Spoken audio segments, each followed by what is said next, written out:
Gentlemen, we should be live. So, for the Awesome. first time on the channel, okay, we've had Roy on a ton. He's definitely the main guest, but Oh yeah. we squeezed in Jesse here. Really do appreciate it, Jesse. Holy crap. Oh, This is the first time actually talking to you one-on-one. How you doing? good, man. Sorry about that audio interruption. I'm excited to be here. This is great. Yeah. So, if I'm correct, PayPal earnings should actually be coming out at 4:15. I'm going to be refreshing like a madman. I got their web call or their webcast up, so we're going to be listening to that as well. There should be a couple guests funneling in and out of here as well. So we got Stephen Fiorillo that might be popping in. We have a couch investor that's going to be popping in. You know, depending on how well this stock does or burns out, who knows? Maybe I'll go longer than a minute. Maybe I'll do like a 9-hour live stream. There you go. If I make a bunch of money, I'm probably going to have energy, so I'll hang out. Yeah. If I don't, I'm probably bailing really quick. Well, and we'll talk about the fundamentals mostly, but you know, it is fun to we're all in it, you know, to make money, and so we hope that it goes up. But man, if they execute on the fundamentals, I think the price will eventually follow. And so we've seen some good things so far, and this is the roadmap quarter. We have to see them execute beyond this, but there will be a good roadmap today. Yeah, and my expectations are super low. I mean, it's a low bar, so hopefully they can beat it. That's what I was going to ask. And why don't we take a look at the after hours stuff like this? I'm kind of going to leave it to you, Jesse, because there's no one better that can follow a stock on a day-to-day basis than you. I follow you for most of what you have to say online, and so does the rest of the other 50,000 people on X, or coming up on 50,000. If you guys aren't following Jesse, I have a link down in the description down below for everyone's Twitter, X accounts, whatever. So make sure you guys are following them. But let me share your screen really quick. Sure. Yeah. So this with Jesse, I was going to say where I'm very weak is macro and TA. He is an expert, so he's a must follow. Just add him. Sweet. Yeah, I don't know about an expert, but I've gotten really good from making a lot of mistakes over the years. So I definitely, I've got some skill in it. But yeah, I'm excited about PayPal. I think if you look at the chart here, I was talking about this on a Mids channel earlier. It's just like this massive cliff that we fell off 2.5 years ago. And for over almost 2 years, we've just been trending sideways. From a technical level, this thing screams that it wants to go higher. So I'm looking forward to at least a move to like the mid 70s or 75 range towards this 100 moving average, the yellow line that you're seeing on the screen. Potentially today, if they just don't suck at earnings and they paint any kind of real vision on the future. And I know a lot of people have trashed on kind of like the merchant video that was done and the timing of will shock the world based upon people's perception of when that was going to be. I never thought that was going to be on that video. And I actually was pleasantly surprised by it personally myself, but we could have a mean reversion on this. All that means is that 2 years that we've been grinding sideways, we could close that gap really quick. And if people don't believe that, if you look at like Meta, Tesla, Palantir, and the money I was able to make making smaller moves than this, it's very possible. This company has had really horrible narratives for a long time. They had the Canadian trucker thing, and then we might suppress free speech thing. And those were, no matter what part of the political spectrum you're on, it wasn't great press. And so I think that the stock has been really beat up. Also too, it went up a ton over a short period of time, but it's beat up and it's at levels it was at 6.5 years ago. So this is the kind of thing you want to see. There's something called the market cycle. This is like a perfect image of a market cycle where you're getting ready to start back up again. And so I love this chart. I'm super excited about it. And hopefully we make some money today. Can you talk on your position for what you have with PayPal, or what percentage of your portfolio it is? I probably have too much. It's about 15% of my portfolio. I think it's like 400 grand. About 370 of that is calls that are dated January 2025 for like 140 strike, I think, which is right underneath this 200 moving average. That's why I picked it. I also picked it because it has high volume. So if that happens, I don't even want to talk about how much money I'd make.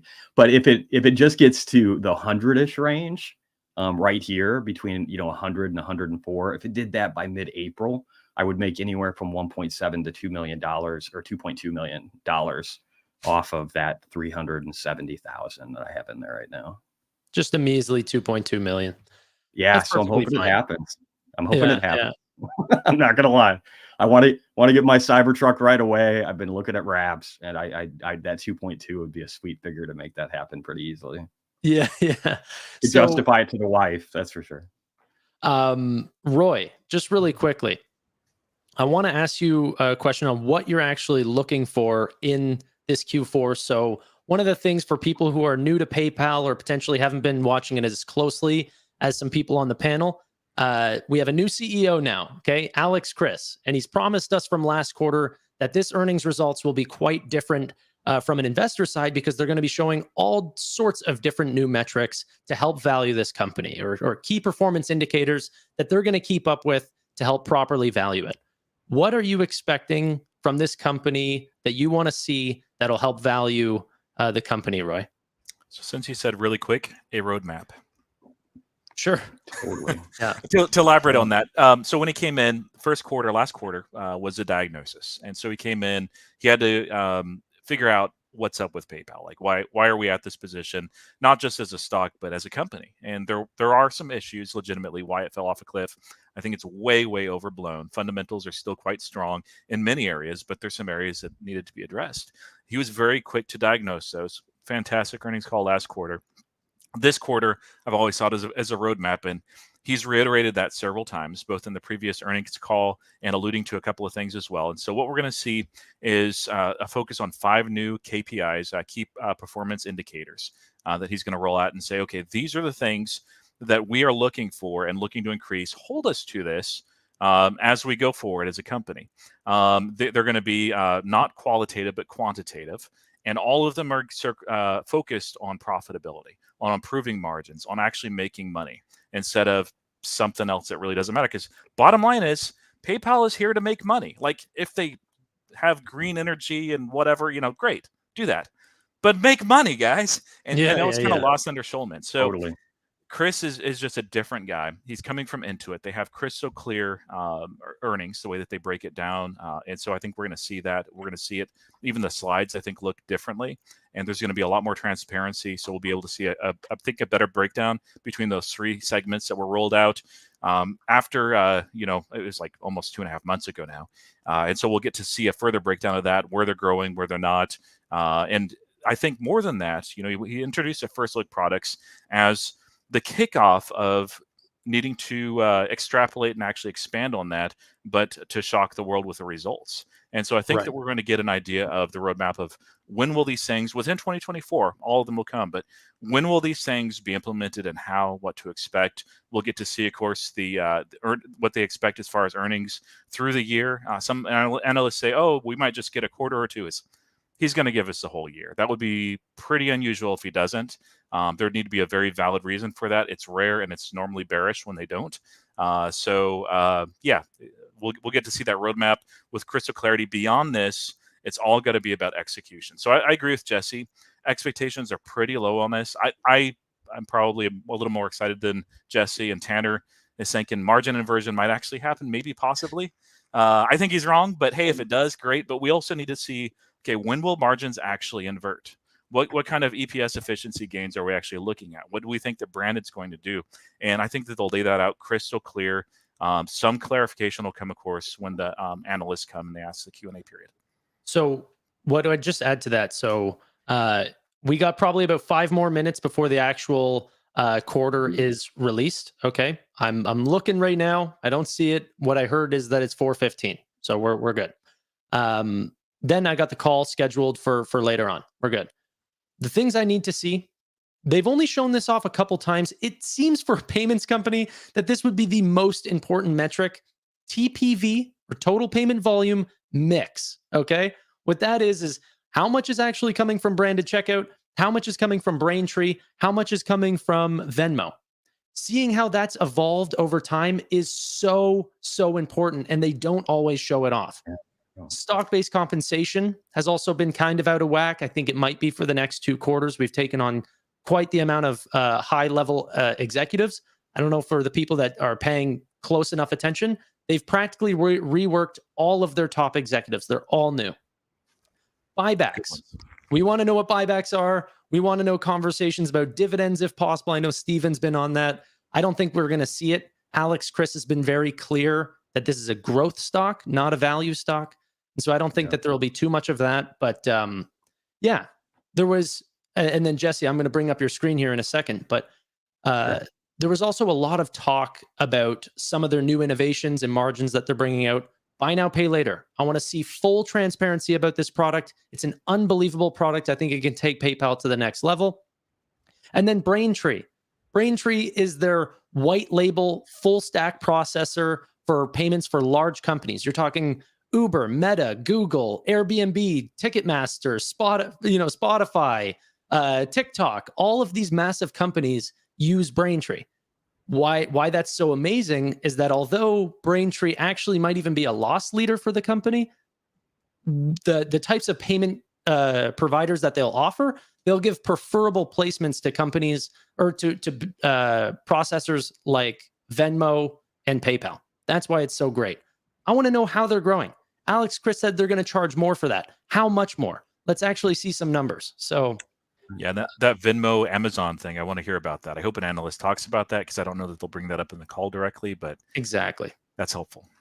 Exactly. So let me share your screen, Jesse, and I'll get your thoughts here. Sure. Oh, and I have this on the take rate. I wanted to show this here too. Again, like all the stuff you're talking about, I think they need to focus on profitability. I like the 9% staff reduction. I would like to maybe even see more reduced. I would like to see single platform. I know I've heard that. I heard that from Alex on the interview that he did with CNBC, where he's talking about shocking the world. And part of that interview, they didn't put it on the short one on CNBC's site, but they talked about a single platform and some consolidation between the Venmo and PayPal.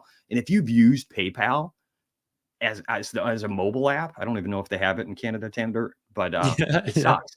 It sucks. It's like there's so many different options. It's confusing, especially for old people like myself. And so I would like to see it where, again, like they talked about the biometrics, where you put your thumb or your face, it just comes up and then you just click pay. And there could be other options there too, but I don't want to see 7 options for transferring money. I want to see pay and just have it work. And so I just think that there's so many things that this company can do. I actually am happy that it sucks so bad, because I think Alex's ability to look at these things and fix it is going to be transformational. And so I'm actually happy that the bar is so low on what he has to do.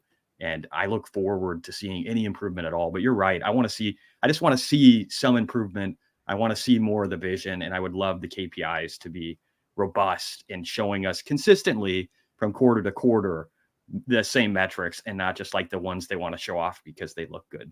Right. There's a large investor named Brad Gerstner from Altimeter Capital. Yeah, he's awesome. They just took a stake. They said it's a small stake, but they just took a stake in PayPal. Very famously, they put out a letter for Meta talking about how that company needs to do a turnaround on this company, reduce some of their metaverse action, and just focus on. I forget what he said. A flatter company is faster, and a simpler company is better. I think that was the famous quote. And with Meta too, you're right. I think with Meta back then, if I remember too, he was one of the reasons I was excited to invest in that and why I made so much money. But he said that he didn't want to be an activist investor with Meta either, which is the same thing he said with PayPal.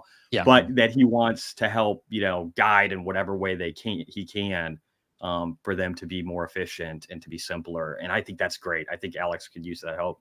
Brad's awesome. So we should be seeing earnings results come through now. I'm going to get searching. I don't see anything yet, but it is on the 415. I'm going to keep an eye out. Yeah, one thing I'm not expecting to hear much about is it's out. The USD. Something's running right now. That ticker's moving, guys. Holy shit. Excuse my French. I'm gonna have to turn off It's some okay, alerts. That's Jesse. gonna By the get way, crazy. Today. I was wearing a red shirt today, and I changed it to green like an hour ago. So There you go, up Perfect. 6%. So this is Roy. Oh my God, we're going. let's go. Sweet. Give me We'll see 70, what the results baby. are, but man, Are we in that's front of a a good sign. video lottery machine? That's what it's feeling like. I'm gonna have to bring this up higher. Did I just? Okay, I got make, it. Like, I got first results here. All right. oh my God, I gotta see how much money I'm making. Revenue increased 9% to $8 billion. That's a beat. Sweet. Good beat. GAAP EPS of $1.29. I think expectations were 127. Let me double check here. Where is it? Come on. Now we just have to see if PayPal gets slammed all of a sudden by something we're not seeing yet. That's the fun part. Yeah. No, from what I'm seeing, that actually might have been a miss on EPS. Oh no. Okay. But other not people are probably reading that. non-GAAP. Non-GAAP grew to $1.08 or $1.48. I need to punch this all into my spreadsheets to see the quarter-over-quarter action here. We're But red. let me see guidance here. Let me share my screen as well. Okay, guidance expecting approximately 6.5 to 7% on net revenues. GAAP earnings, mid-single digits. Let me pull up mine too. Total payment volume did a 15% year-over-year growth. GAAP 8 billion. Yeah, they've never missed that in the last 2-something years.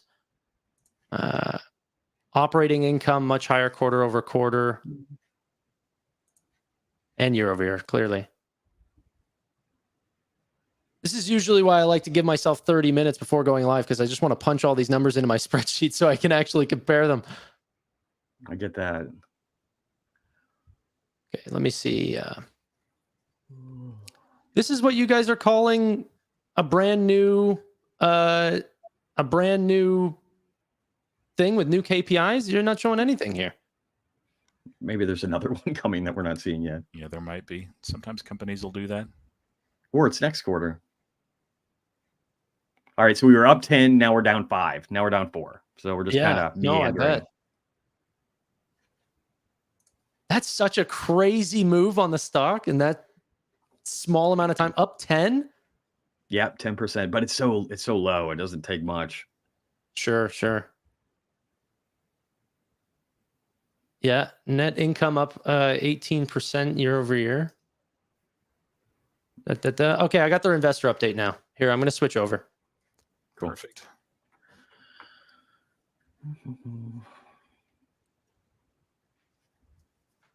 Okay, CEO observations, strong franchise, accelerated our brand checkout business.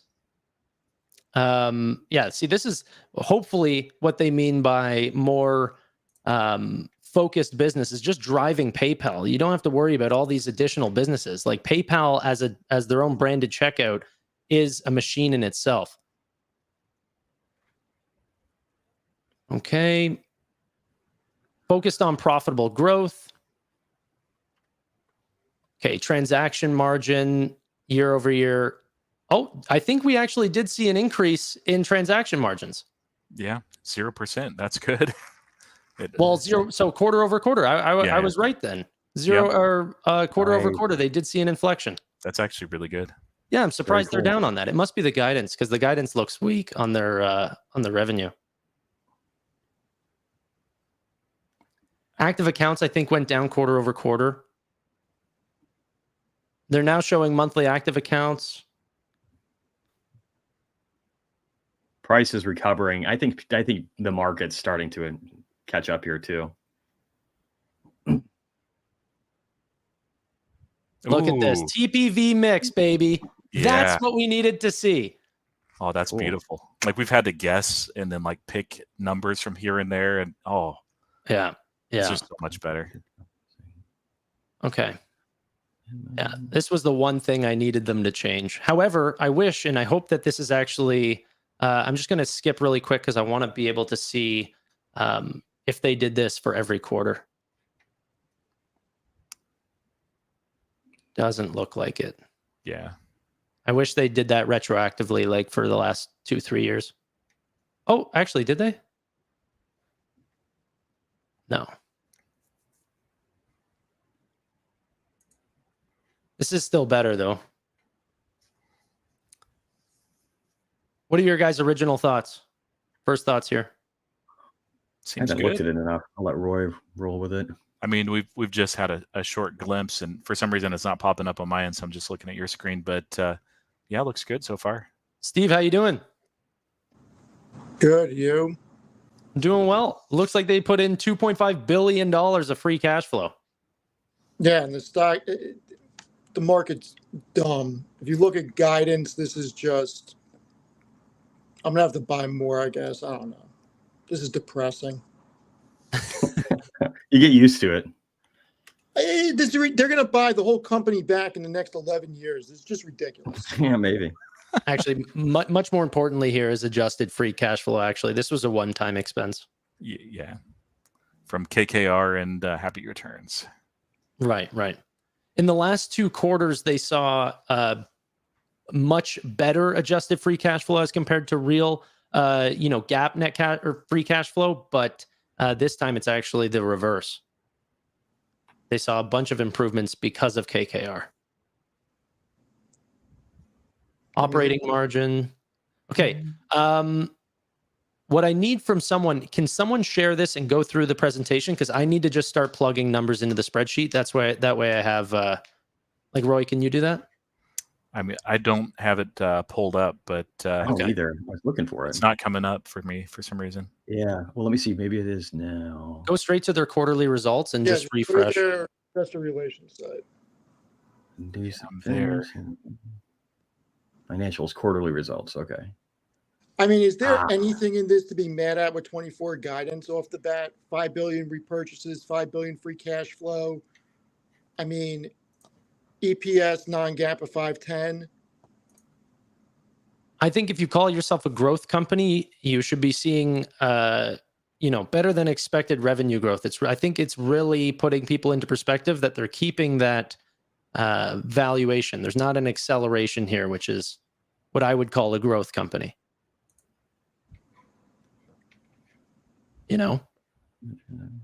But a lot of it's going to be on management commentary as well. They should have implemented a dividend. So what was the share buybacks this quarter?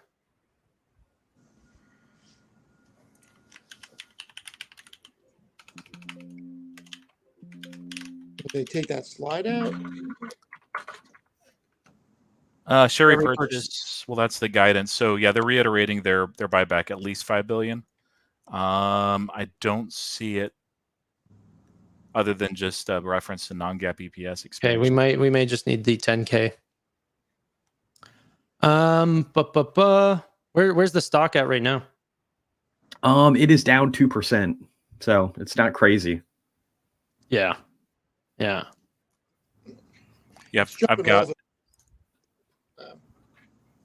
I don't know what the street saw at the very beginning. I guess they just saw the revenue beat and then just poured in and then went, oh, wait, never mind. It's all algos, man. It might have been the free cash flow as well, not realizing the adjusted figure, because it did the same thing in quarter 2 where it just tanked right out of the gate, but it just continued to tank at that point. And so I was like, there may be an algo blip. I was thinking just because they're algos, they're only as good as people program them. So it's a double beat. I mean, they beat on EPS by 12 cents and they beat by 130 million on revenue. It's not like they missed. I'm seeing that continues to generate tremendous profitability. I mean, this valuation's crazy. Oh, from a non-GAAP EPS. Tannor, you want me to take over the snapshot and you can plug in numbers? Where are you? Here. Thank you. Yeah. Yeah, it's the 24 adjusted EPS of 510 versus 549 that they're probably hung up on. Let's look at that. Okay, now that I got my spreadsheet, I can tell you guys how everything did. Yeah, here's the guidance. So Q1 guidance, main thing is the financial year 2024, in line with prior year, financial year non-GAAP guidance of 510. So that is actually a little bit lower. than expected. Non-GAAP EPS effective tax rate doesn't really matter too much. Free cash flow approximately $5 billion. So that's actually not a huge increase there. It's about the same actually. Share repurchase $5 billion is reiterated there. So approximately 360 of GAAP EPS, which includes a 24-cent benefit from the sale of Happy Returns in Q4 2023. I called that crap. Yeah, transaction margin improved quarter over quarter from 45.4 to 45.8. That's So how the about inflection. that? You guys see Disney? Disney missed on revenue and beat on EPS, and they're up 7% right now. Lol, that's funny. How ridiculous is this? Yeah, I don't know. So here's the transaction margin slide. So of course we see revenue, non-GAAP, transaction margin, and that is something that's actually very, very important. And so you can look, they do a good job of showing the trend. 0% is actually really good. So $3.6 million right there, transaction margin, or 3 billion, 3.6 billion, not million. That would be really, really bad. Everybody sell at that point. So yeah, non-GAAP EPS actually came down just a little bit. I think they were expecting 21%, if not mistaken there. So that one came a little bit light. Transaction and credit losses. This is something that I wanted to talk about for some time, is at multi-year lows. This is one that if it continued to climb higher and higher, would have been a real problem. If people believe in what PayPal is saying, that their AI is going to be able to detect fraud and detect losses faster than expected, then we would have to believe that that number would come down as a percentage of the total amount of transactions that are flowing through the system. That is what's happening right now. So yeah, very good, because last quarter and the quarter before that, it was trending the opposite direction, which would be counter to the thesis. So they're doing what they're saying they're doing, right? So yeah. In November, I don't remember where I found it, but there were some talks as far as them tightening those standards, that they under Schulman had loosened them way up.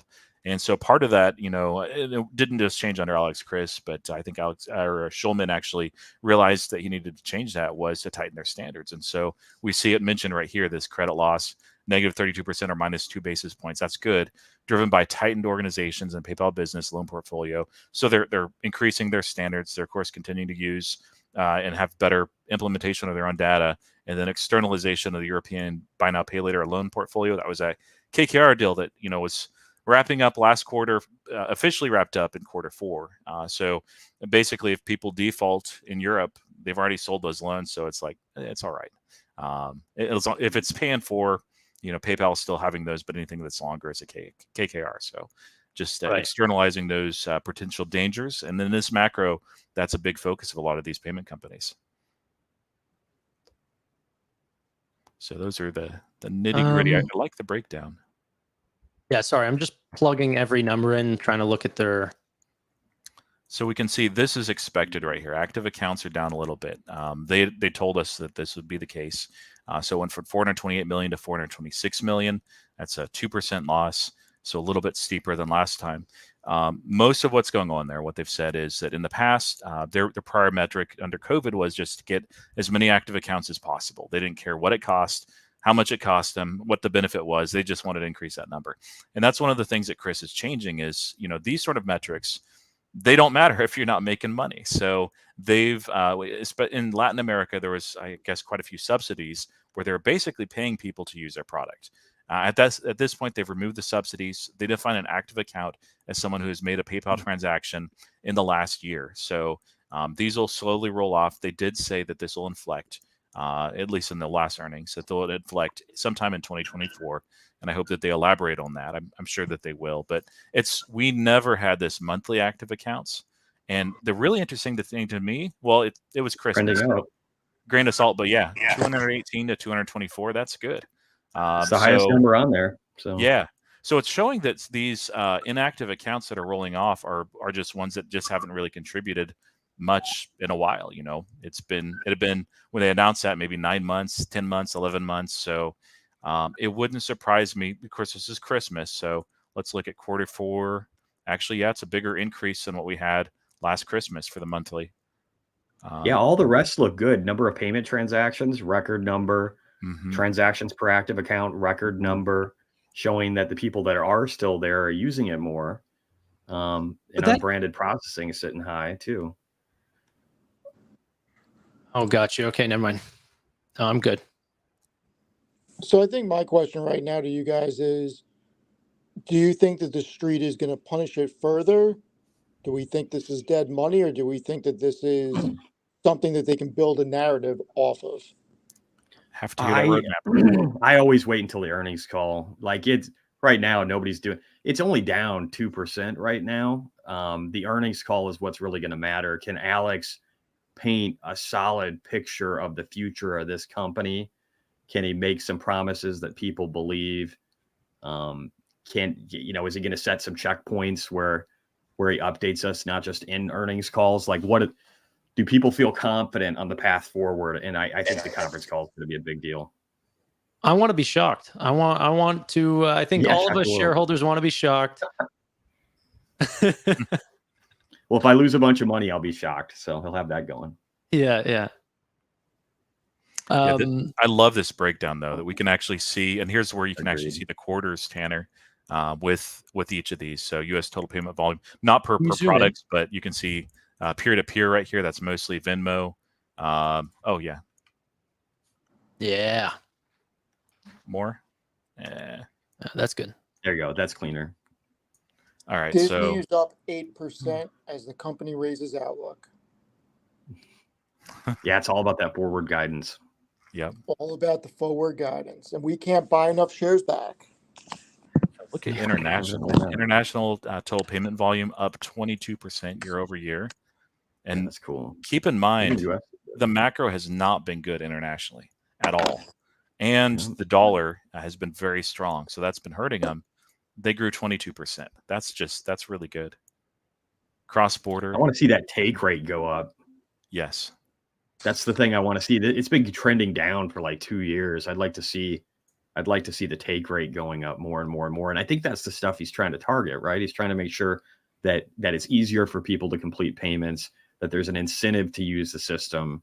So I mean, that's what he's targeting. So hopefully we start seeing improvement on that in Q1. Yeah, and we do, from quarter 3 to quarter 4, the 1.91 to 1.96, and then the transaction take rate 1.72 to 1.78. So it has inflected, it is improving, but we got to keep seeing that. So yep, it looks like it's actually starting the path of inflecting. Yeah, the thing about take rate is that's the amount of money that PayPal is allowed to ask for per transaction, right? So sure, they don't really show authorization rates or conversion rates completely, which to some degree would be next level transparency. But you don't even really see that from many other payment companies either. So that would be one that I think is very hard for them to continue to climb up. Like, I mean, what a great ability to turn that over. But how do you continue to grow Venmo TPV and Braintree and continue to bring that number up? Because both of those have lower take rates than branded checkout. So the only way to do that is grow branded checkout faster than the other sides of the business, which, I mean, hey, as a shareholder, I would love, but that would be a very hard ask. Sure. Let's see here. Got to go a little to the left so we can see it all. There you go. Yeah, the transaction margin here. I love the breakdown. It's actually a lot easier to read, a lot more clear. It's not as pretty. They don't have as many graphics and everything. But honestly, if they do this and then they also break out another one of the graphics if they want to get fancy. But this is actually very much like Intuit. It's like, here's the Excel spreadsheet of the numbers. There you go. Yeah, and it's probably good for analysts, right? So yeah, that's going to make analysts happy. They'll feel like they have more insight into the company, just like we do. So, I mean, all in all, I am not too discouraged by what I'm seeing. I like the inflection on take rate, on transaction margin. That was the number one thing. I think the problem is are people having a hard time distinguishing between something that is sustainable, or is this a holiday benefit? The part of being a seasonal business like this is that you don't know if a lot of these providers are necessarily, or a lot of these transactions are sustainable. Are we going to see growth quarter over quarter from Q4? Well, as far as the transaction margin, I think we can answer that. They actually mentioned some things in quarter 24, in the quarter 4, 2024, that would actually make transaction margin unfavorable. That their actual expenses were just higher. It was just that time of year. That's the way it was. And we can see here, quarter 3, 2022 to quarter 4, it actually fell anyway. So if it's a seasonality thing, it didn't work last year in 2022. And yet we see it inflected. Like, this is completely unexpected. But I think that you're right, Tanner, that the market maybe is like, okay, why did it actually inflect? What's going on? Is this actually sustainable? Is this a one-time fluke? You know, one time it can happen. But 2 times in a row, you start to see a trend and you say, okay, that's actually really interesting. So you can just see it deteriorate here. This is the first time that it's actually improved in over a year. So that's meaningful, significant, and this is what most people are focused on. So really good so far. I know the reaction is whatever. I don't know where the stock is right now, but down 2.5%. So nothing crazy. Gonna need some more AI in this earnings call. Yeah, say AI 100 Pump it times. up. I don't know if that works anymore. No, it never works anymore. No, it used to. You said it like 100 times. You were going up 20%, but I think those days are over. Yeah. Unless you're NVIDIA. Gap. Okay. Hey, when does the call start off? It's at 5 o'clock. I'm continuing to refresh it, but I'm not even getting to music yet, which means it's not even 15 minutes out yet. Okay, cool. Yeah, that 8 billion is just a lovely number. That's a pretty good beat. And I know that you'll go over the comparables. GAAP operating margin at 21.5%, non-GAAP operating margin at 23.3%. You can see those are higher, both at transaction rate, and they're being more operationally efficient, and that'll continue to improve as the impact from the layoffs hit. Some in quarter 1, but significantly in quarter 2. That's when we'll really start to see those numbers add up. I wonder if they're going to look at doing more too. It seemed like he was trying to clean up the company and get rid of the parts that aren't profitable and don't make any money. So I'm just wondering if this is the first round or if there's going to be more. Yeah, I doubt we'll find out here. He played it pretty close to the vest. If he may allude to continued efficiency and efficiency gains and the focus on being operationally lean and efficient. I think that he probably will, but probably more cuts are needed. I think it's usually healthier for an organization, especially like PayPal, to do them incrementally instead of let's lay off 10,000 people. They lost.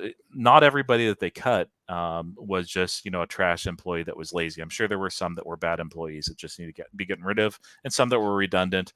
But there's some quality folks that they lost that are very good in this field. So if you go slower, you can really kind of take your time and say, okay, what's the impact? Did we have some unexpected impact from losing these folks that we need to make some shifts over? And then how are people actually performing in light of this? So, but it would not shock me if they continue to do a few cuts. The altimeter, altimeter, how do you say that? I say Altimeter Capital. Altimeter. Okay, yeah. I don't know. However do you pronounce the name? I've only seen it written. So just say Brad Gershner. Brad Gershner. All right. So yeah, they alluded to. I say Gerstner. Sorry, of course you do. Go ahead. And you don't even get Venmo up there, so you can't speak into this. He's never used any of these products, so. But yeah, they alluded to just needing to see a lean, mean PayPal, and I think that's what AliExpress will deliver. We won't know.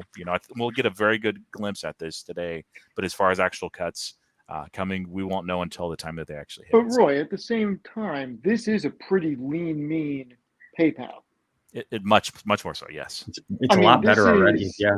A very profitable company, and I think my problem is they've been buying back so many shares and it hasn't done anything for the street. Not a thing. Yeah, I'm actually surprised. Like if from the Warren Buffett approach of just look at this company, don't look at the stock, and you value the price of the company. Operating margins look great to me. non-GAAP operating margins look great. Take rate looks good. Transaction margins look good. Transactions per account look great. You can look at guidance and you can look at active account shrinking, which they said it would probably shrink to 400 million because they expanded too fast, too quickly in the wrong areas. So I've already cut off another 20 million off of that. I actually don't see the big downside here. Neither do I. And I got to tell you, the amount that they have bought back over the past So 5, much 6 money. years, I mean, it. Roy or Steve? Yeah, you there? Oh, he just dropped off. The All right, amount he'll be was back. so much that he is like, I'm getting out of this call and I'm buying Yeah. more right now. Probably. Yeah, he's selling. Oh, here we go. He's coming back. Oh, So sorry. take freaking one or 1.5 billion, put that toward a dividend, and 3.5 billion toward buybacks. Actually, return capital in shareholders' pockets. We saw what that did for Meta. I mean, that was part of the reason they went up. I mean, this is a printing press for profitability. Hit it on all fronts. Yeah, and they Unless they burned wanna almost go 1 million private. shares since the pandemic too. So I mean, they're definitely buying back aggressively. Yeah, I mean, unless they want to go private, then they should slow down and I never say slow down the buybacks, but it's just not working. What is their? That's one thing I didn't see yet. What is their total share count that they used this quarter? If the source I'm looking at is right, it's 1.077 million shares. So 1,077. And it was previously like 1173 million, so 1.173 billion shares. So it went down a lot. And then is the net income, am I reading this right? I'm not looking at the PDF. Is it 1.604 for this billion for Q4? Bear with me here. I see 1402. Oh, okay. Maybe this is Non-GAAP. yeah. Okay. Coach. Yo. Neal, hello there. ladies and gentlemen, we got Neal here. Neal, what is your original reaction to these numbers? To be honest, my biggest surprise was transaction margins actually not being down. I was Yes. I was scrolling directly there. I was like, hey. Yeah, right. Yeah. Tannor was right. I stuck with it. I believed in them against all odds. And how am I rewarded? Friggin' stock is down anyway. I don't get anything. Yeah. How much are we down? Because when I checked at 2%. first, it was up 8%, and then everything disappeared. It was up like 10. It was up like 10, and that lasted about 30 seconds, and then it was down by like 5 or 6%, and now it's down 2.5. So it hasn't really went anywhere. I think everybody's waiting for the call. Yeah, I think it's like a Microsoft scenario from previous years where basically the call does the whole movement. Better perform, Alex. Yeah. Better shock the world. Yeah, right. But yeah, it went up. If I look at the 4-hour here, it was a sweet wick up. I got excited. And then it was right back down. And then it was right here. So honestly, that big up, like if you had told me that the gross margins would actually inflect, I'd be like, well, yeah, it might go up, maybe up to 10% or 8%, something like that. And I don't know what they don't like here. It looks really good to me. And that's a huge surprise. That's the number one bear argument against the stock, is that the margins will continue to compress. The competition is slowly killing it, and it's going to die a slow death as the book and strike are effective. I think the algos are looking at guidance. Like every stock that's been going up, if you've got good future guidance, you're going up a ton. If you have weak future guidance, you're getting crushed. And with these guys, it's like, okay, it's already down 79% from the high. So, I mean, it can't get much more crushed. So I think it's just a wait and see. Yeah, I mean, I'm curious over this last little bit, what does Alex Chris even need to say here? Like that potentially he's not already saying with guidance. What do you guys think? Yeah, I think it would be helpful. Specifics. Yeah, go ahead, Neal. No, I believe I've been being a bit more specific because it was all about transparency and stuff like that. So now, like, we got our guidance, but it's not that much information, to be honest. I mean, it's the guidance we're pretty much used to. But yeah, we'll see. I definitely would like to see more info, how they get a bit more profitable. I believe the words cost cuts would be very much appreciated by the market, unfortunately, but Totally. let's see. Do you think we have more Well, layoffs to come? I hope so. I mean, to be honest, do they need that many? I mean, it's not nice to say, but I don't really think they need that many employees to run a PayPal. Me too. And they don't need duplication of platforms. They need to consolidate as much as they can. It's better from a coding perspective, from deployment perspective, like everything. I came from a background where I was a project manager for a software company. One was for an urgent care, the other one was for like a CRM type product. And the thing I hated more than anything is when there was products that were duplicated effort, but had separate code trees and separate developers and separate teams that managed them, and from marketing to everything else. And it's like, all that crap needs to go away. This company needs to be mean and lean. They need to pull a Meta. They need to cut. They need to consolidate products. They need to make it to where their mobile app doesn't suck. They need to make it to where, like all the things he talked about in that merchant video, there's so much good stuff in there. They just need to make it easy to use and make it to where merchants want people to use it. Maybe tie in the stable coin in some way and make it to where, again, if you could get merchants to where they're not paying high fees and you're undercutting Visa, MasterCard, all this other stuff. In parts of Asia, they don't even know what credit cards are. I mean, everybody uses QR codes for everything they buy. There's no reason why we can't be that way here. They need to push the future forward. And I think Alex is the guy to do it. So I'm hoping he says some of that in this call. I'd like to see him be spirited and excited and provide some good guidance on what they're doing with the product. Now, I know, Jesse, that you and probably correctly assumed that whenever he meant shock the world, he didn't mean on, I think it was January 6th, something like that. Yeah, that's a good part of the video. Yeah, the last month. It was pretty early on. And so they did, the 6 new innovations, didn't catch any steam. Stock went down on that news. People weren't happy. Do you think that people are going to be more worrisome about his wording in this video or in this earnings call, that potentially his, bark is maybe worse than his management bite? Yeah, I think he should not say shock the world in the video. I think he should avoid that particular phrase completely.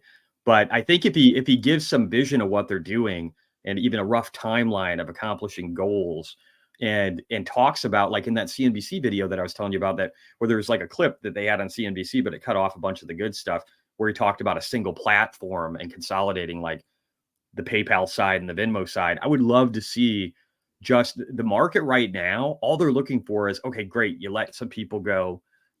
Things are starting to look better. Transaction margins are getting a little bit better. Don't like forward guidance a lot, but tell us what you're going to do with this company to transform it, so that we can start to understand your message and where this is headed, because it's begging to take off. The S&P today, new highs. NASDAQ, new highs. Dow Jones Industrial, new highs. This thing wants to fly. Right now, it was all about the large caps and evidently about Enphase and Disney or something. But this thing wants to take off. It just needs a reason to. And as long as the macro holds up, if he gives them that, I think we'll go higher. And we're just waiting on it. I don't know if I answered your question. Don't even remember it anymore. So, no, I just appreciate your commentary. Roy, any last thoughts before we get into the earnings call over the next couple minutes here?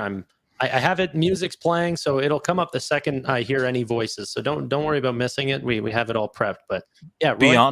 Beyond what we've already talked about, what we'd like to see and hear, I want to hear about that margin inversion. Was this the low point that Alex Chris is saying that we were at, that quarter 3? Are we going to continue to see this normalize and get back up to where it was? What's going on with there? And I think that's what the market is most excited about. I'm trying to look for Gap sales and marketing. Did they even post that? Okay, here it is. Because they're really showing off their non-Gap numbers, but I don't usually track those. Yeah, sales and marketing went up this quarter. Technology and development went up this quarter. Transaction and credit losses jumped pretty far down this quarter. Hopefully they speak on that, because if that is based on new technology that they have that is potentially catching some of these losses, or is that just because you're dumping potentially a lot of your credit? Like, but it's as a percent, it was lower, so it doesn't even matter.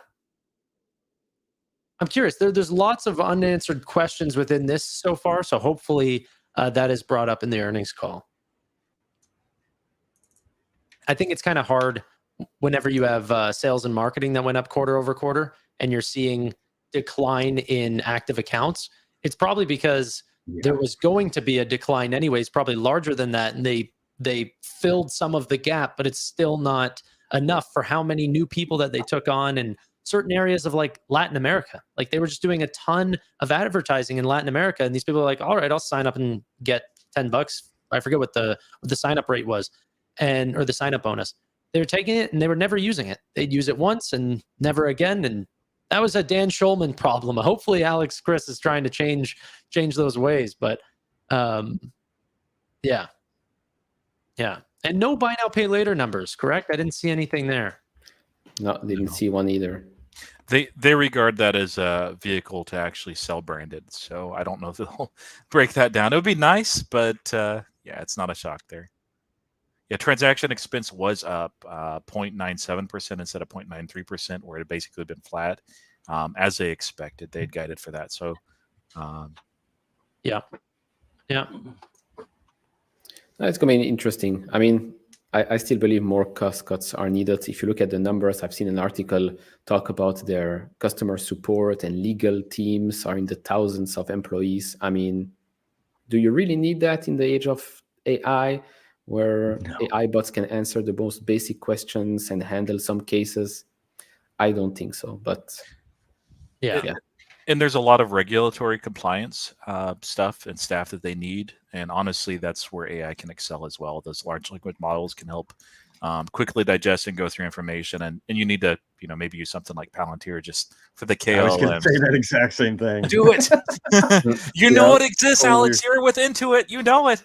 Yeah. But no, seriously, like they can't get rid of everybody. They need a lot of people for that. But those people that they have can be a lot more efficient, and so I think they can for sure be leaner. I was laid off in 2008, so I know it's not fun. It stinks. I don't love it, and we can't just assume everybody's laid off was just a bad employee. But probably more cuts are needed. Yeah, I really am not too discouraged about anything I'm really seeing. Cross-border TPV this quarter was a little bit weird. Oh, sorry. No, it wasn't. I was looking at the wrong side. No, it wasn't. No, it was great. I was looking at Q3 2022 because I don't like whenever things are sorted this way, like in order. I want it in reverse. I want the most recent quarter to be the closest to the column. Yeah, that threw me off too, and I was like, "Oh man, that's actually a really good trend." It's gotten so much worse. No, cross-border, like this is what Visa has been saying. MasterCard, I believe, said the same thing. There's a couple other players that said it as well, that those are looking actually very healthy. And we can see that increase in improvement for PayPal as well. So, if the macro holds and it's good, like that was the biggest scary piece for me for PayPal going in, was if the macro just fell apart, PayPal would not do well. So that looks really robust. Yeah. Growth 8% year over year. Nice. Love it. The call should be coming up pretty shortly now. I still have it hearing their beautiful little music playing, so we're just going to have to wait it out. Any other things that you guys had seen that potentially we haven't spoken about yet? Anything? I think so. Anything? Bueller? Neal? Bueller? Roy?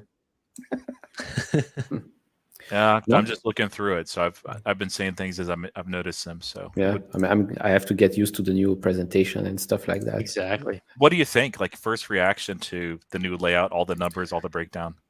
Well, first reaction was like, okay, damn it, where is all the info? Which slide is it now in? But no, I like it. There's now way more information, because previously you got a lot of these partnerships with Starbucks or Amazon, or well, no, not Amazon anymore. Pointless crap that no one cared pointless about. stuff that just filled up with nice. Now we get more info that we'd like to see. I mean, especially slide number 9 of the presentation. You've got PayPal branded checkout, PSP, Venmo, P2P ex Venmo, other merchant services, eBay, all laid out quite nicely. I like that much better than just having, we have a partnership with Starbucks and Venmo, blah, blah, blah. Okay, cool, but we don't need that. That was even the thing with their total amount of transaction volume before. They would just show off what it was. And then in the very corner in their notes, they'd say, Venmo grew to 68 billion this quarter. Like, I'm sorry, but even just saying 68 billion is not enough for me. I spreadsheet out everything. I want to give me the number, let me see the actual number. Yeah, I mean, I don't want anything rounded. So, for example, we saw the numbers just from the Cyber 5, the big 5 days right after Thanksgiving through Cyber Monday, and it's great to see that. But if we don't have a comparison to where they were at before, it's cool. I guess it doesn't mean anything yet. It's actually seeing that trajectory, whether it's improving or getting worse. But this is really neat. The principles for value creation, that slide and 4. I don't know if these are the 5 KPIs that he's talking about. So start with the customer, focus on profitable growth. For me, KPIs all need to be measurable. He does mention setting measurable goals and communicating consistently. So I'm sure that since this is front and center at the very top of the slide, there will be some talk about that. So someone said ARM. Yeah, ARM's up 40% after hours. Wow. Ooh, there it is. Summary. Priorities for driving focused execution in 2024. Right at the end of it on slide 3, operate more efficiently. So I like that word. Keep saying it. Keep doing it. Unlocking the power of data to create more value for our customers while tapping into new sources of revenue and margin. Very good. That's the biggest thing. PayPal has this high quality data.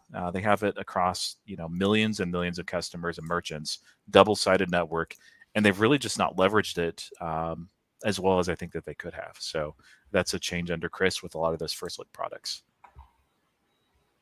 Okay. Did you guys see the Brad Gerstner post? Yeah, we covered it.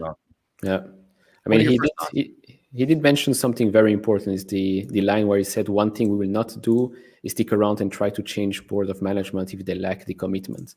I like that. Puts more pressure on them to actually execute and do things. Yeah, we were talking about that. He did that same thing with Meta, and it worked out beautifully. I mean, Mark Zuckerberg definitely took the hint and completely did a 180. And I hope Alex does the same thing. Yeah. If he knows how to do it, right? It's not like he's a proven CEO yet. Obviously, he did very well at Intuit. But I believe in the same thing that Brad's saying. If there isn't a easily visionable turnaround in a reasonable amount of time, I'm not sticking around. I want to see this company turn around, and I think that it's a good play for me just to see triple digits in the stock price. But I'm not an end-all, be-all PayPal fan. I don't think that this is the end, or this is where I think growth in payments will be. I just think that they're so unbelievably cheap right now that any improvements should lead to a higher stock price, which my belief is that we are seeing that, but guidance kind of took away all of that steam. You're saying, you're showing all these margins and they're all improving, and then you're saying we're growing by potentially 6.5% next quarter in terms of top line. So, but I'll say this though, I sorry to interject. Sandbagging on guidance at the beginning of the year when you're a new CEO probably is not a bad idea. Fair. Yep. If it comes close, I mean, I agree that they probably shouldn't shoot for the moon and then not hit it. You want to be able to hit those targets, but doesn't look like a hard target to hit, in my opinion. It looks like one of the changes, which may have confused some folks too, is that they're beginning to update their non-GAAP EPS guidance to include stock-based compensation and payroll taxes. I saw that. So it's good. All the new hires, all those C-suites getting paid. Ladies and gentlemen, we got the earnings call coming up. Okay, let me share this. All lines have been placed on mute to prevent any background noise. After the speaker's remarks, there will be a question All good. and Everyone answer mute up. session. If you would like to ask a question during this time, simply press star followed by the number 1 on your telephone keypad. If you would like to withdraw your question, press star 1 again. I would now like to introduce your host for today's call, Ryan Wallace, Head of Investor Relations. Please go ahead. Good afternoon, and thank you for joining PayPal's fourth quarter 2023 earnings conference call. Joining me today is Alex Chriss, our President and CEO, and Jamie Miller, CFO. We're providing a slide presentation to accompany our commentary. This conference call is also being webcast. Both the presentation and call are available on our investor relations website. In discussing our company's performance, we will refer to some non-GAAP measures. You can find the reconciliation of these non-GAAP measures to the most directly comparable GAAP measures in the presentation accompanying this conference call. Our remarks today will include forward-looking statements that are based on our current expectations, forecasts, and assumptions, and involve risks and uncertainties.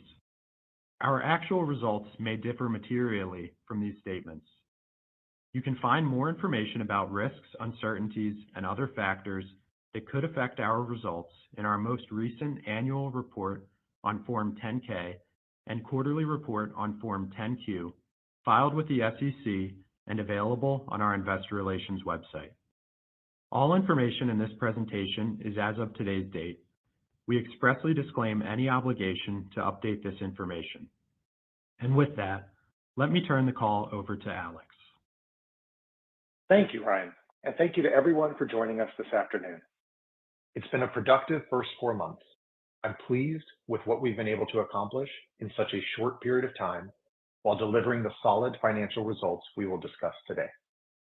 More importantly, I'm excited about the foundation we're setting and the velocity at which we're executing as we enter 2024.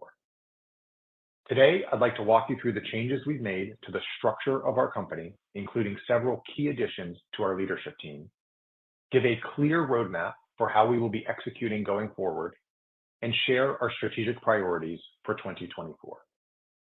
Jamie will take you through the fourth quarter and full year results in greater detail, but the headline is that we delivered a solid quarter during the most important shopping season for our customers.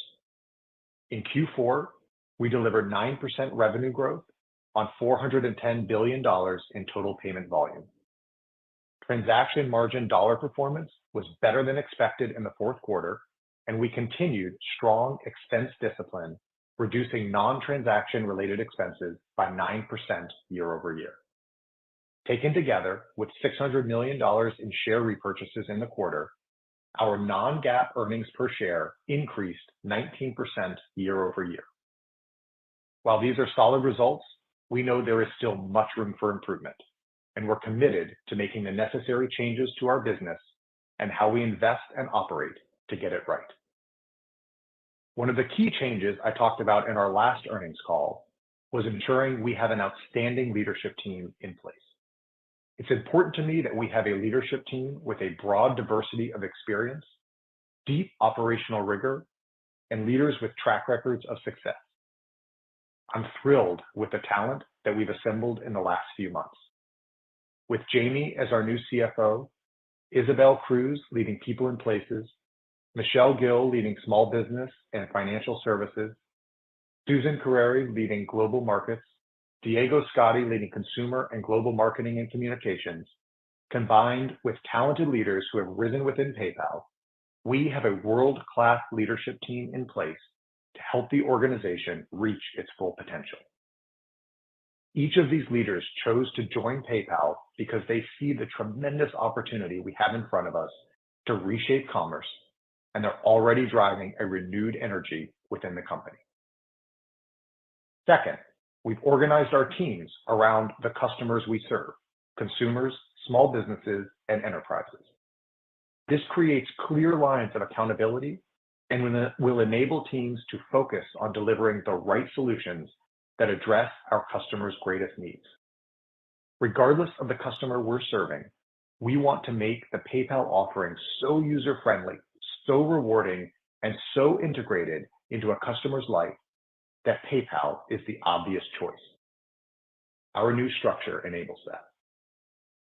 Third, last week we announced that we will reduce our global workforce by approximately 9% through both direct reductions and the elimination of open roles over the course of the year. As I mentioned in our last earnings call, our size has been slowing us down.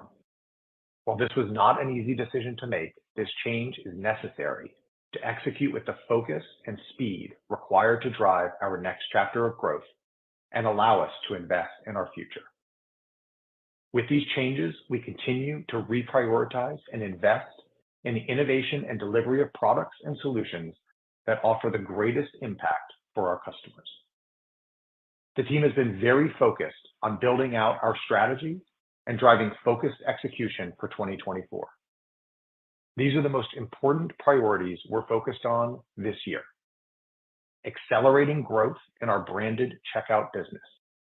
Improving overall profitability, including that of our high-growth PSP services. Unlocking the power of data to create more value for our customers while tapping into new sources of revenue and margin, and operating more efficiently. Our first look customer announcement 2 weeks ago was an initial demonstration of the importance of delivering compelling value propositions to consumers and merchants. As promised, we're doing a lot of things to drive change internally and externally. However, nothing happens overnight. It will take time for some of our initiatives to scale and move the needle, but the initial customer reaction and merchant demand for our new innovations has been encouraging. 2024 is going to be a transition year focused on execution to position the business for long-term success. Our clear goal is to reshape the company to accelerate profitable growth and margin expansion in the years ahead. Prioritization will be key, allowing us to move more quickly and with better results. Later in the call, Jamie will take you through our full year guidance.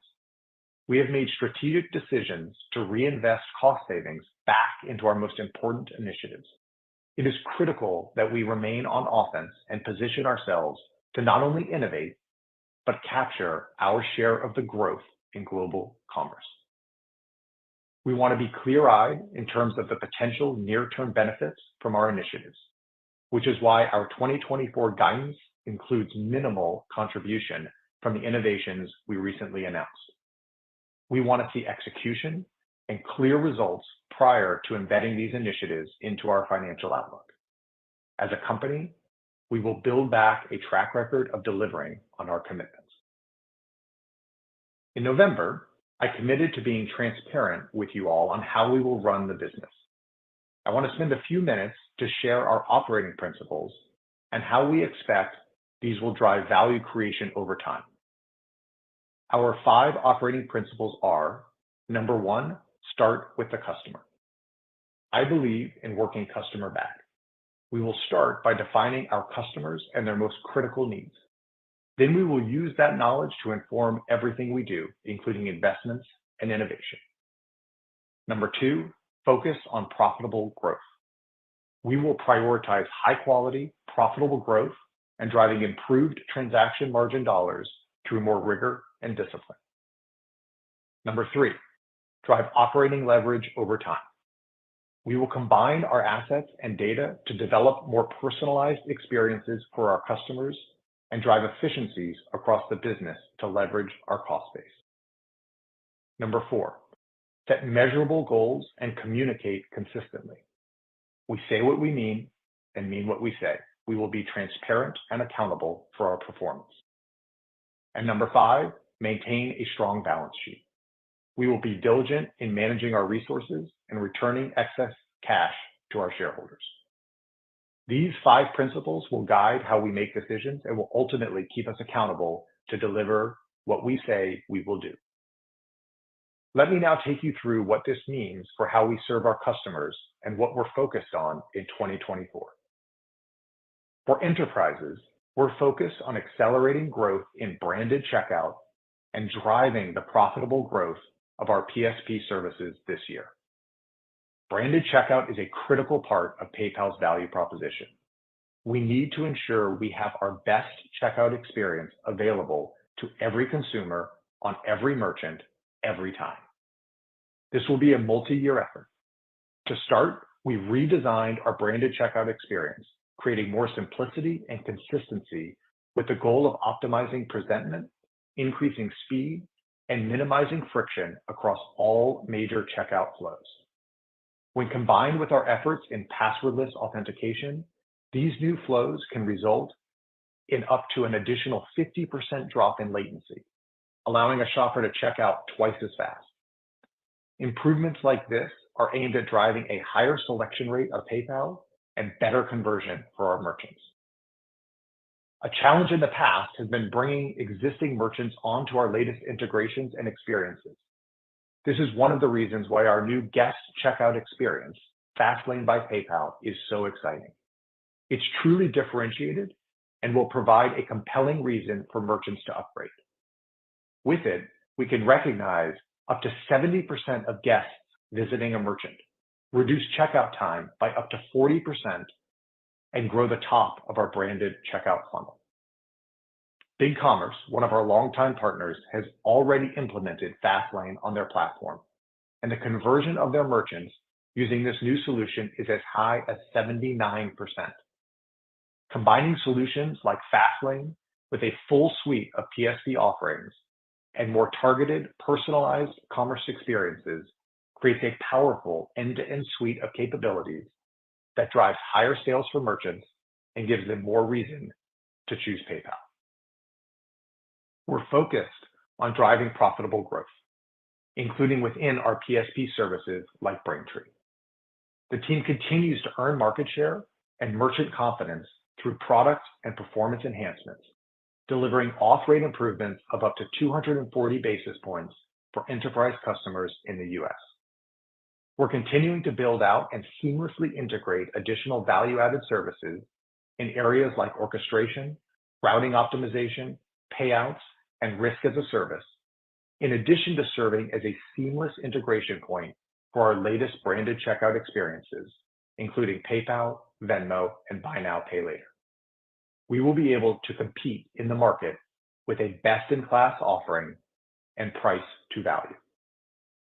In addition, we're putting greater discipline into our go-to-market and renewal processes as we focus on profitable growth. These areas take time to scale, but we're laser-focused on them and expect to make steady progress this year. For small businesses, we're on a journey to move from a variety of standalone products to a modern platform with a comprehensive suite of solutions.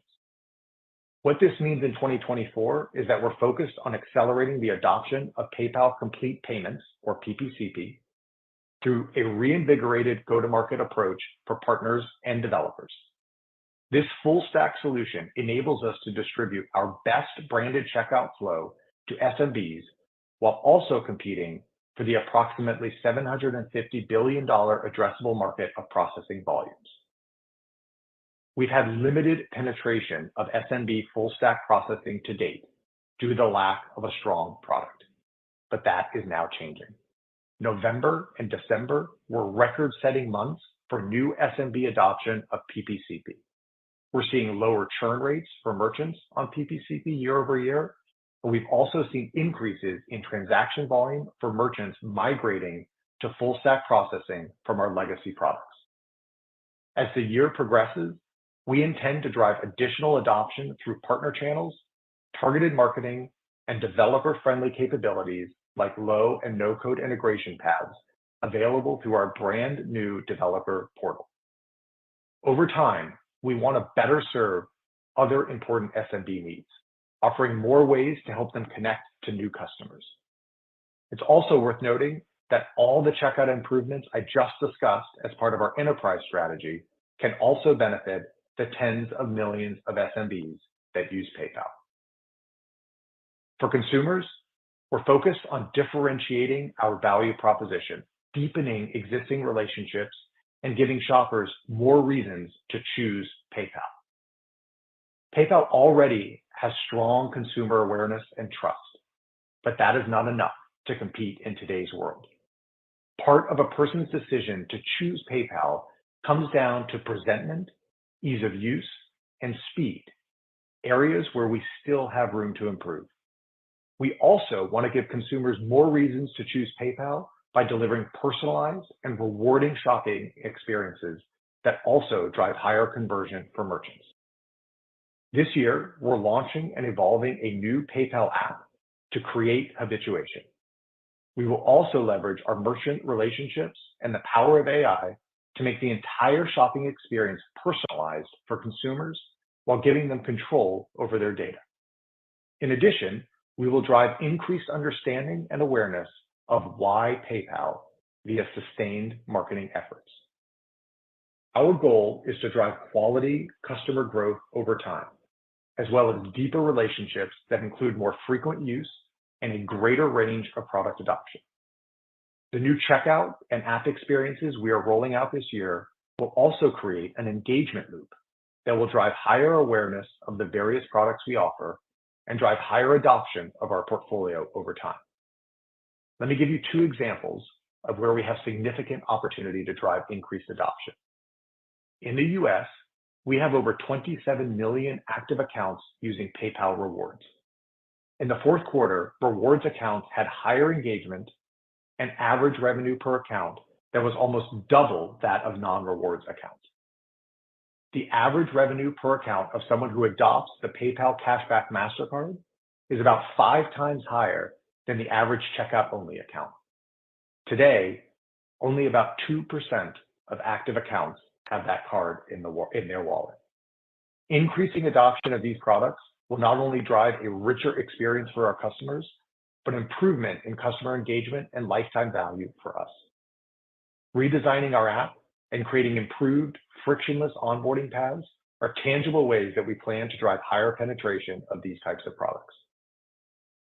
We're also bringing more functionality and better experiences to Venmo this year, like the ability to connect consumers with cashback offers from small businesses in their local communities. In addition to this innovation, we're focused on driving adoption of the Venmo debit card. Venmo debit card holders are among our most engaged accounts and drive 6 times the incremental revenue than that of a P2P only customer. About 6% of our active Venmo customers have a Venmo debit card today, so there is significant opportunity there for us to focus on. Finally, this year we will demonstrate meaningful progress towards operating more efficiently. We've already consolidated many disparate technology services into common platforms, though we have more work to unleash the power of our data in service of our customers. We're simplifying and automating manual processes and investing in tools and services needed to drive productivity and innovation velocity. This will reduce cost and complexity, improve the developer experience, and give more reasons for customers to choose PayPal.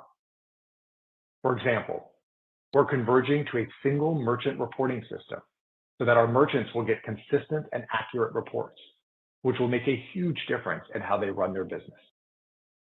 Another outcome of consolidating platforms is that we will now see one view of the customer, which allows us to more effectively cross-sell the various products we offer. We will be moving at lightning speed and with the weight of the company behind each of these initiatives to deliver the best experiences possible for our customers this year.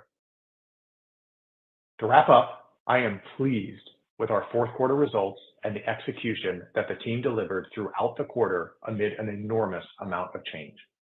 I'm excited about the year ahead and all the innovation we have in store for our customers. With that, I'll hand the call over to Jamie to take you through our results for the fourth quarter and full year. Thanks, Alex. Good afternoon. First, let me say that I'm very excited to have joined PayPal. Our new leadership team is laser focused on our customers, and I am incredibly energized to see our team come together to deliver PayPal's full potential. Before I discuss our financial results, you'll notice several things different in our materials today. First, we've redesigned our press release in a more standardized tabular format designed to allow ease of use and better consumption of information. We have also included additional supplemental metrics in our investor presentation intended to provide greater transparency into our business. We will continue to evaluate these and other changes over time. I'll start with a summary of our financial performance. In the fourth quarter, we reported 9% revenue growth on a spot and currency neutral basis. For the full year, revenue grew 8% at spot and 9% on a currency neutral basis. Transaction margin dollars were flat year over year in the fourth quarter and declined 1% for the full year. Non-GAAP earnings per share were $1.48 in the quarter, representing 19% year-over-year growth. Higher earnings per share in the quarter were driven by ongoing expense discipline and better than expected transaction margin dollars, which benefited from branded checkout, Braintree, and interest on customer balances. We ended the full year with $5.10 of non-GAAP earnings per share, up 24%. Our full year results benefited from lower operating expenses, the higher interest rate environment, and the impact of share buybacks. Now I'll walk you through some key operating metrics that support these results. We ended the year with 426 million active accounts and 224 million monthly active accounts. Throughout last year, we indicated that we expected ongoing churn of unengaged accounts in less developed markets, predominantly in Latin America and the Asia Pacific region. This was the primary driver of our year-over-year reduction in total active accounts. We had modest growth in monthly active accounts, up 1% for both the quarter and the full year, and our active base of engaged accounts remains stable. More than 50% of our total active accounts were monthly actives over the course of 2023. Transactions per active account, which is a trailing 12-month number, was 58.7 in the fourth quarter, up 14%. If we exclude PSP processing, which is primarily Braintree from that figure, transactions per active account grew 7%. Part of this growth rate is driven by the churn of unengaged accounts that I just mentioned, but we were also encouraged by the higher activity levels we're seeing among our core base of accounts. Page 14 in our investor presentation includes additional information on our historical trends in monthly active accounts and transactions per active account, excluding PSP processing. On volume growth in the fourth quarter, we saw total payment volume, or TPV, of $409.8 billion, representing 15% growth at spot and 13% growth on a currency-neutral basis. This growth was driven primarily by Braintree, as well as branded checkout and Venmo. U.S. TPV grew 11%. International TPV grew 17% on a currency-neutral basis, primarily driven by strength in Europe and improvement in Asia. For the full year, TPV was $1.5 trillion, increasing 13% at spot and 12% on a currency-neutral basis. PayPal's fourth quarter global branded checkout volumes grew by approximately 5% on a currency-neutral basis, bringing full-year branded checkout volume growth to 6%. We have seen a solid start to the year with consistent global branded checkout growth through January. PSP processing volumes grew 29% in the quarter, driven by ongoing growth in Braintree. The team continues to make product and performance enhancements for merchants. We are also putting greater discipline into our go-to-market and renewal processes as we focus on overall profitable growth. With respect to revenue, as I noted earlier, revenue in the fourth quarter increased 9% on a spot and currency neutral basis to $8 billion. Transaction revenue grew 9% on a spot basis to $7.3 billion, driven by Braintree and branded checkout. In the fourth quarter, U.S. revenue grew 8%. International revenue increased 10% at spot and 12% on a currency neutral basis accelerating from the third quarter. Similar to TPV, we saw ongoing strength in Europe and improvements in Asia. For the full year, U.S. revenue grew 9%, and international revenue increased 7% at spot and 9% on a currency-neutral basis. Other value-added services revenue in the quarter grew 9% on a spot basis to $743 million.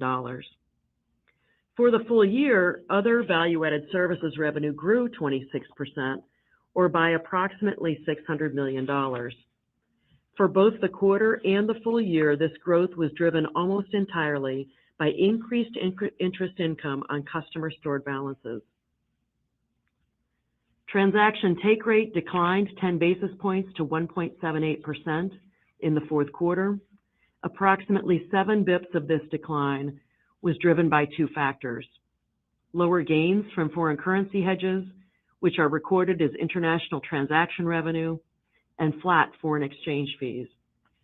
In addition, mix shift with higher volumes from large merchants continued to have a slight impact on our branded checkout take rate. Transaction take rate for the full year was 1.76%, also down 10 basis points year over year. Transaction margin dollars were flat year over year in the fourth quarter, compared to a 3.5% decline in the third quarter. This approximate 4 percentage point improvement was driven by a combination of the absence of merchant contractual compensation in the prior year period and by branded checkout and Braintree. The growth of interest income on customer stored balances and growth of branded checkout were the largest contributors to transaction margin dollars in the fourth quarter.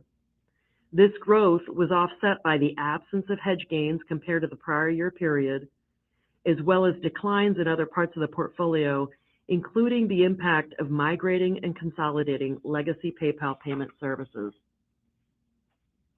Fourth quarter transaction expense as a rate of TPV came in at 97 basis points, 4 basis points higher than the same period last year.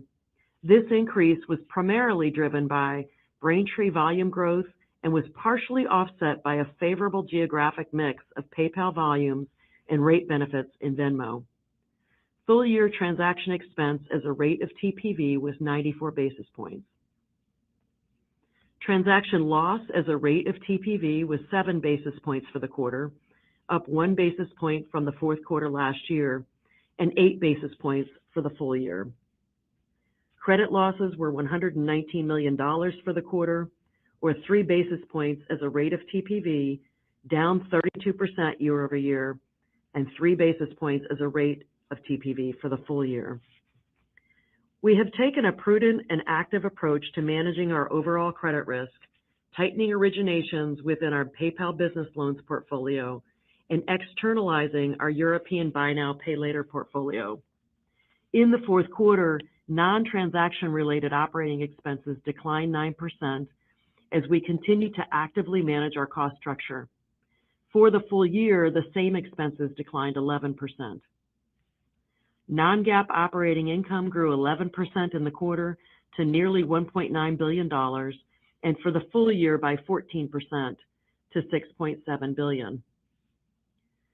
Our non-GAAP operating margin increased 40 basis points to 23.3% in the quarter and increased 110 basis points to 22.4% for the full year due to better operating expense leverage in each period. PayPal generated $2.5 billion in free cash flow in the fourth quarter. This includes a $1.7 billion net benefit from the sale of our European buy now, pay later receivables to KKR, partly offset by the impact of new loans originated as held for sale. Adjusting for this impact, we generated nearly $800 million in adjusted free cash flow in the quarter and $4.6 billion for the full year. Higher than expected changes in working capital and cash taxes had a negative impact on fourth quarter free cash flow. In the quarter, we completed more than $600 million in share repurchases, bringing full year share repurchases to approximately $5 billion. We ended the quarter with cash, cash equivalents, and investments of $17.3 billion and debt of $11.3 billion.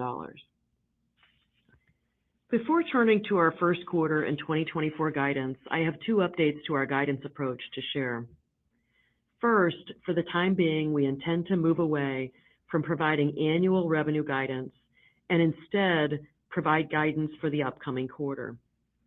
Given the considerable changes underway at the company, we believe it is prudent to guide revenue one quarter ahead and provide updates as the year progresses. Second, the first quarter and 2024 guidance that we're providing today excludes the impact of stock-based compensation from our non-GAAP results. This is consistent with our historical approach.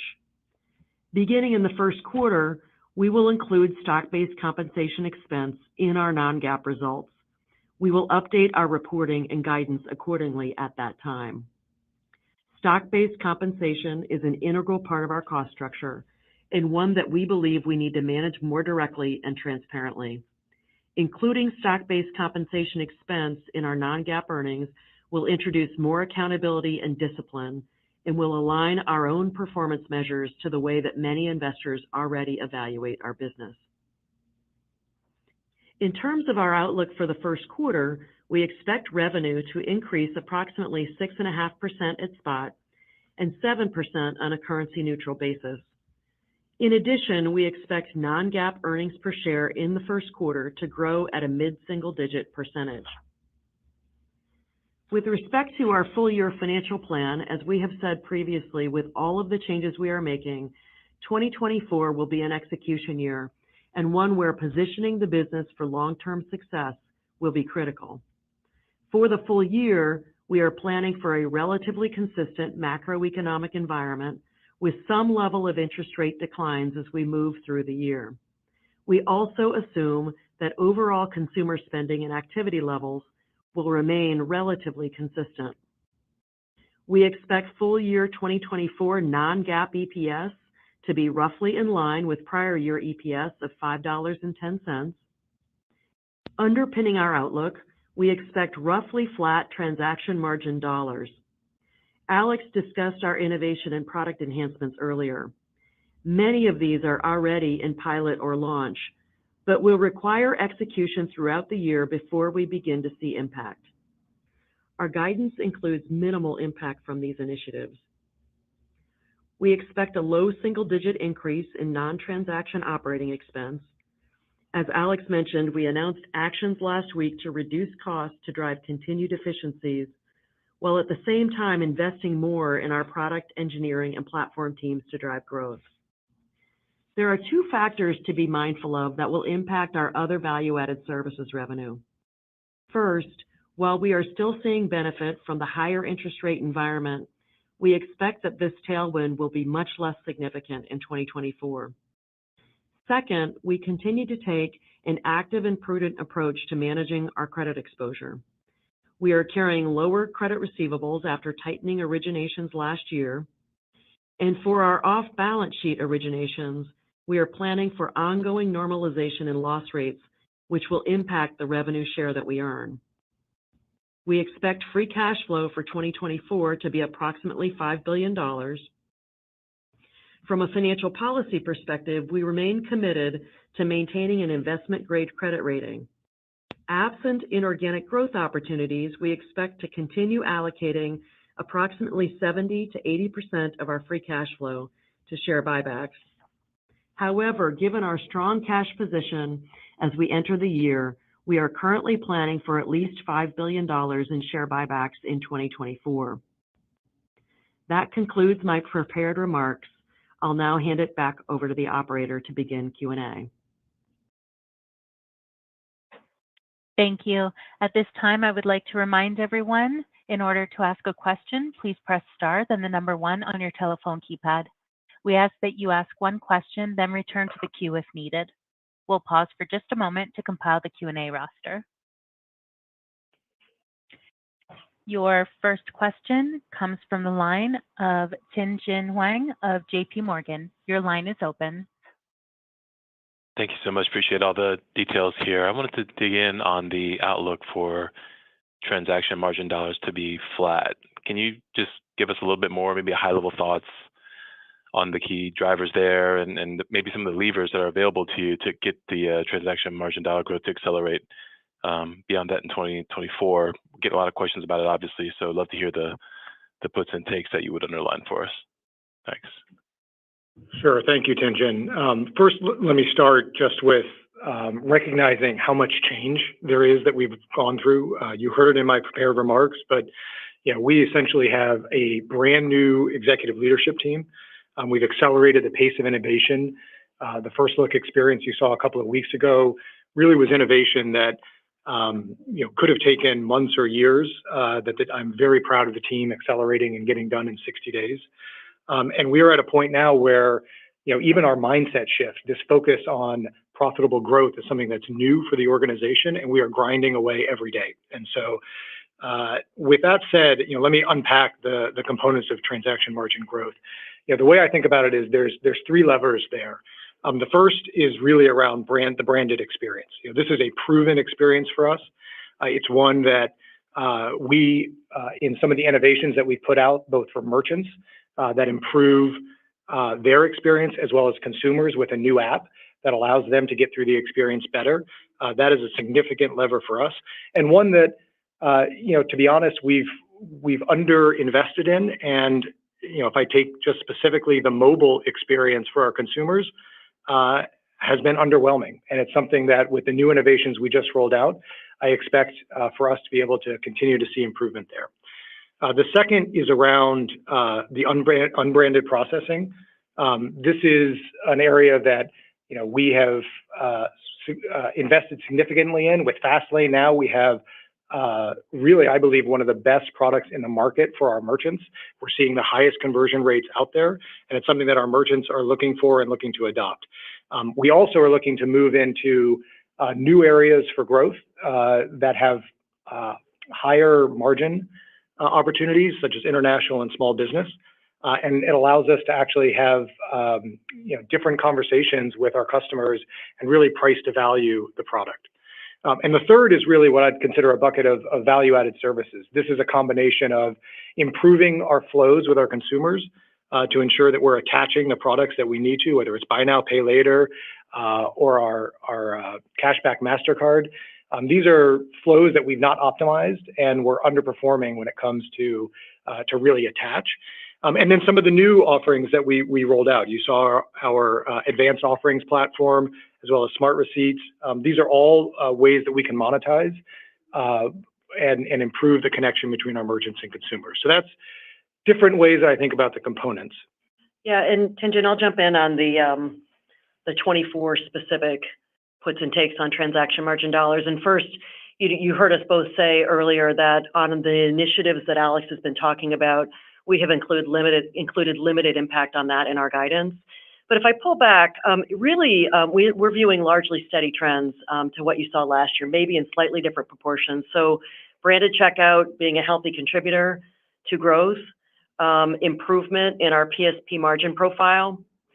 We expect some benefit in our interest income on customer balances, but really that should be much smaller than what we saw last year. And we do expect some headwinds to our credit revenue, which, as I mentioned in the script on the call, with loss rate normalization happening to pre-pandemic levels and that trend starting to work, we'll just see lower rev share from our partnerships in that space.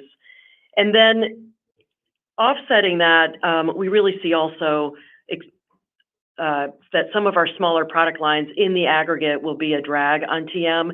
This will be to a much lower extent than last year, but in areas where we do platform consolidation, there are times we deprecate products to really push customers to new platforms. Good example of that is PPCP. We do see some drop off, and we've got a few other products that, as you know, we have not invested as heavily as perhaps we should have in the last couple of years. And as we work our way through that, there'll be some offset there. Got it. That's helpful. Thank you both. Your next question comes from the line of Jason Kupferberg with Bank of America. Your line is open. Thanks, guys. Appreciate you taking the question. So I wanted to hone in on branded TPV growth a bit. I think it slowed by a point in the fourth quarter to 5%. Was hoping you could maybe take us through some of the monthly intra-quarter trends there, any market share observations you might have had from holiday season, and then just some general comments on what you're planning for on branded TPV growth in the first quarter and full year 24. Thank you. Yeah, thanks, Jason. Let me set the context, and I'll see if Jamie wants to pile on. You know, our branded checkout performance was 6% for the year. It's been pretty consistent, and you know, for what we're looking going into next year, we're expecting it to be consistent as well. And as we've talked about, that doesn't include or includes minimal aspects of the new innovations that we put out there. Let me talk about just some of the levers when it comes to the new innovations or ways that I think about accelerating branded checkout, because this obviously is going to be a big focus for the organization. The first is we really have to improve the value proposition for our consumers.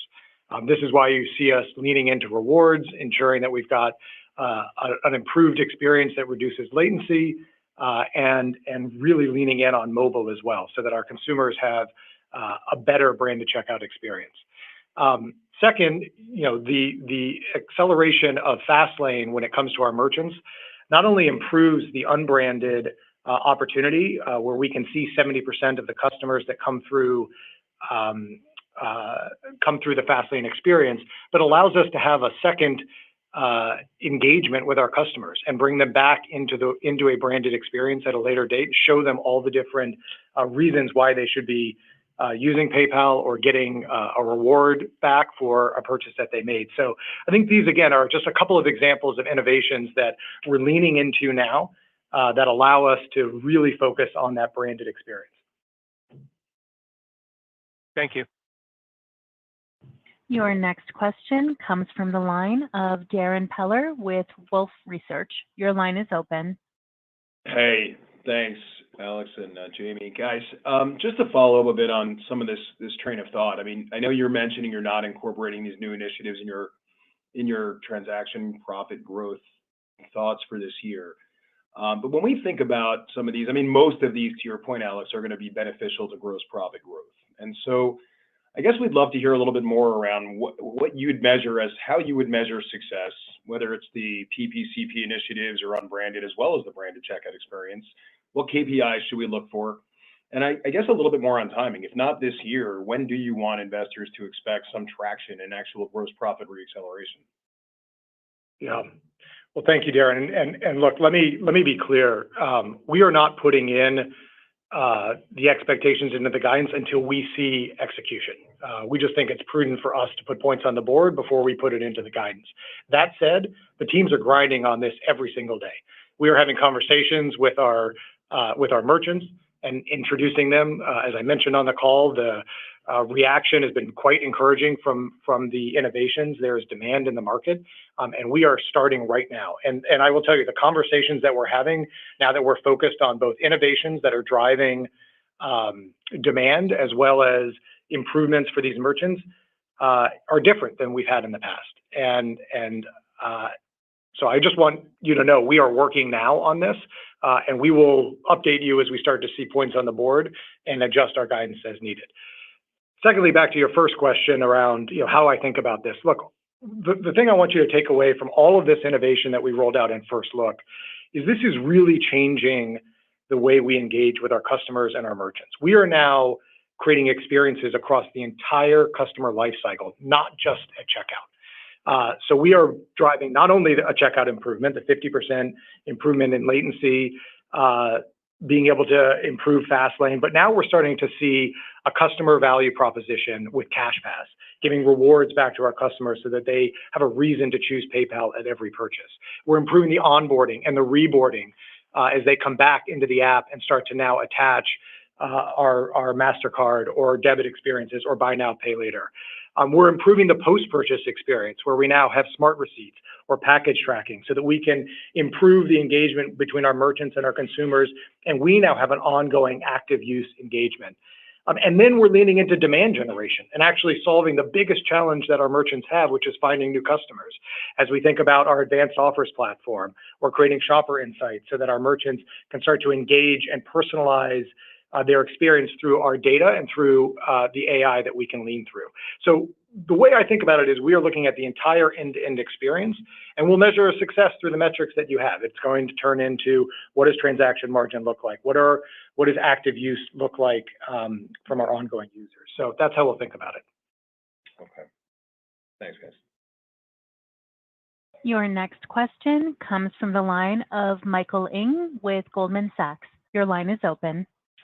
Hey, good afternoon. Thank you for the question. I wanted to ask a question about PayPal's commitment to durable, high-quality, profitable growth.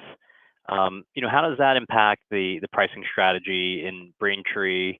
What unprofitable businesses and products will PayPal de-emphasize, and how does that tie into your 2024 non-transaction OpEx outlook of flat? Thank you very much. Great. Thanks, Mike. Let me talk about Braintree, and then I'll have Jamie talk about potentially some of the other products and businesses. So let me take you back. Braintree, if you go back a few years ago, was really trying to establish itself in the market. It hadn't delivered at scale, and there were gaps in the product. We've invested heavily in the product and have really focused on some of the largest U.S. enterprise customers, which now have proven the scale while we've gotten the product to parity. Then you look at what we just rolled out with innovations like Fastlane, and I think we've now leapfrogged the competition. So what does that allow us to do? It allows us to be the one-stop shop for merchants.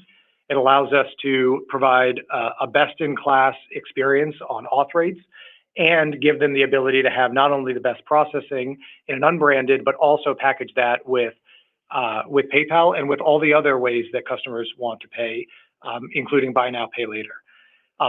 We now are shifting towards being able to have a price to value conversation with our merchants and being able to really start to think about how will we ramp up go to market for not only Braintree, but also PPCP. We also are now moving into markets that have higher margins. So international and small business with both Braintree and PPCP allow us to now, again, price to value and have different conversations. So that is how we think about it. We're not focused on unprofitable growth when it comes to Braintree. We think we now have the product in market to be able to compete effectively and win. Yeah, and Mike, on the other part of your question, I guess what I'd say is we are just doing too many things. And our biggest opportunity is that we have to make decisions to stop things and to really focus. And that gets into market competitiveness, it gets into pricing, it gets into really leaning into market opportunity and really stopping doing things that prevent us from doing the right thing in those spaces. So we are knee deep in that right now. And so when we talk about a year of transformation and execution, that's exactly what we're talking about. Great. Thanks, Alex. Thanks, Jamie. Your next question comes from the line of Ramsey El-Assal with Barclays. Your line is open. Hi, Chris and Jamie. Thanks so much for taking my, Alex and Jamie, thanks so much for taking my question this evening. I wanted to ask about how much leeway or opportunity you have to continue kind of taking out expenses while simultaneously executing on the growth strategy. How are you thinking about striking that balance, sort of cost control versus growth? And I guess, how confident are you that you have room to do both? Yeah, I would say that is definitely an and, not an or. And that's exactly what we're doing with the workforce announcements we made a week ago, and really taking that and putting that back into product, into engineering, and into marketing. We have got to invest deeply to grow this place. And it's really important for us to just set the company up for the future. And to do that, the innovation muscle, the commercial muscle, means that right-sizing our expense levels isn't going to be something that it's a one and done. We know we have significant opportunity to continue to be more efficient, be that through automation, be that through driving deeper productivity. And as we harvest that, that just gives us more levers to invest that are the right things for our profile as we go forward. Got it. Okay, thank you. Your next question comes from the line of James Faucette with Morgan Stanley. Your line is open. Great, thank you so much. Jamie, just a quick clarification, and I have a question for Alex. But you said that starting from the first quarter, you'll be including stock-based compensation in your non-GAAP rather than excluding it. So does that mean that if we just imagine that we fast forward a few months, that the non-GAAP earnings would be reduced by roughly that 1.8 billion. Just looking for a little bit of clarification there. And then, Alex, you made an interesting comment in terms of like feeling like things are too big organizationally, but I'm wondering how you're feeling about the tech stacks right now and the level of integration and where we're at from that perspective in terms of your ability to drive the kinds of improvements and perhaps add functionality to improve the customer experience. Thanks. Yeah, James, on your first question, you have it exactly right. So beginning in the first quarter, we'll start including stock-based compensation expense in our non-GAAP. And closer to that time, we'll do the look back where we'll provide, the retrospective data so that we've got everything on a comparable basis. But yeah, you're thinking about that right. And then James, on your question around the tech stack, look, I'll be transparent. The company has gone through significant growth over the last few years and a lot of acquisitions. We have not invested enough in creating a single platform. That again slows us down when it comes to innovation, and it slows us down when it comes to being able to leverage the data across the ecosystem. We are investing heavily in that now and starting to see real improvement. I mentioned a couple of things on the call, but really being able to put out a reporting system that now sees across the entire ecosystem, being able to see a single view of the customer so that now we can provide innovations to customers, but also actually be able to cross-sell and be able to say, hey, this is a customer that has this risk profile and should be in these 2 or 3 different products is a huge win for us as we start to consolidate. It also just accelerates our engineering velocity. Being able to have a services-based engineering team that can build once and deploy across the entire ecosystem is the direction that we're heading in. And so you started to see that. Even the innovations that we just put out over the last couple of weeks weren't really possible without us investing heavily in the platform. But I also would say we have a ways to go. And so it's a primary focus for me and the organization, and will drive velocity and efficiency. Your next question comes from the line of David Togut with Evercore ISI. Your line is open. Thank you. Good afternoon. A major regulatory change in payments just went through in Europe with Apple opening up its iOS and NFC chip for physical point of sale payments. What opportunity does this present to PayPal? Yeah, thanks for the question, David. We are tracking this closely. Apple is a great partner of ours, and our customers that love PayPal on the online e-commerce side are demanding being able to have an omni-channel and offline solution as well. So we'll be working closely on this, and when it is available, we will be ready to be able to deliver for our customers, both online and offline. Your next question comes from the line of Sanjay Sakhrani with KBW. Your line is open. Thank you. Alex, one more on the initiatives and just trying to think through the prioritization of these additional investments you'll be making. Of those 6 initiatives, which do you think will sort of yield the returns quickest, and maybe a little bit more on timing of them, maybe not 2024, but how early? And then Jamie, just a quick question on the interest rates. I think you mentioned you don't expect it to have a big impact or as big an impact in 2024, but is there an explicit rate forecast you have? Like, do you have lower rates in 2024? Thanks. Thank you, Sanjay. So, all of the innovations are incredibly exciting for us. But let me be specific on your question. The 2 that I am closely watching and our teams are executing on immediately is really a focus on the branded experience. This is both for the combination of merchants and consumers, easing that experience for a customer to choose PayPal, have a reward that comes back to them, ensure that they're able to get through the experience with velocity and check out every time with PayPal is a huge focus for us. And that's where we are driving a new app experience. And again, all of these innovations will be coming out over the next couple of weeks to months. Then we have to drive adoption. So that is having conversations with merchants, ensuring that they're upgrading to our latest innovations. That's ensuring that we make it easy for them as well. So that's why you've seen us launch a new developer portal. We're creating no-code, low-code experiences so developers can take the demand that they've shown because they have a best-in-class experience now and get it into market. So step one is I'm very focused on that branded experience.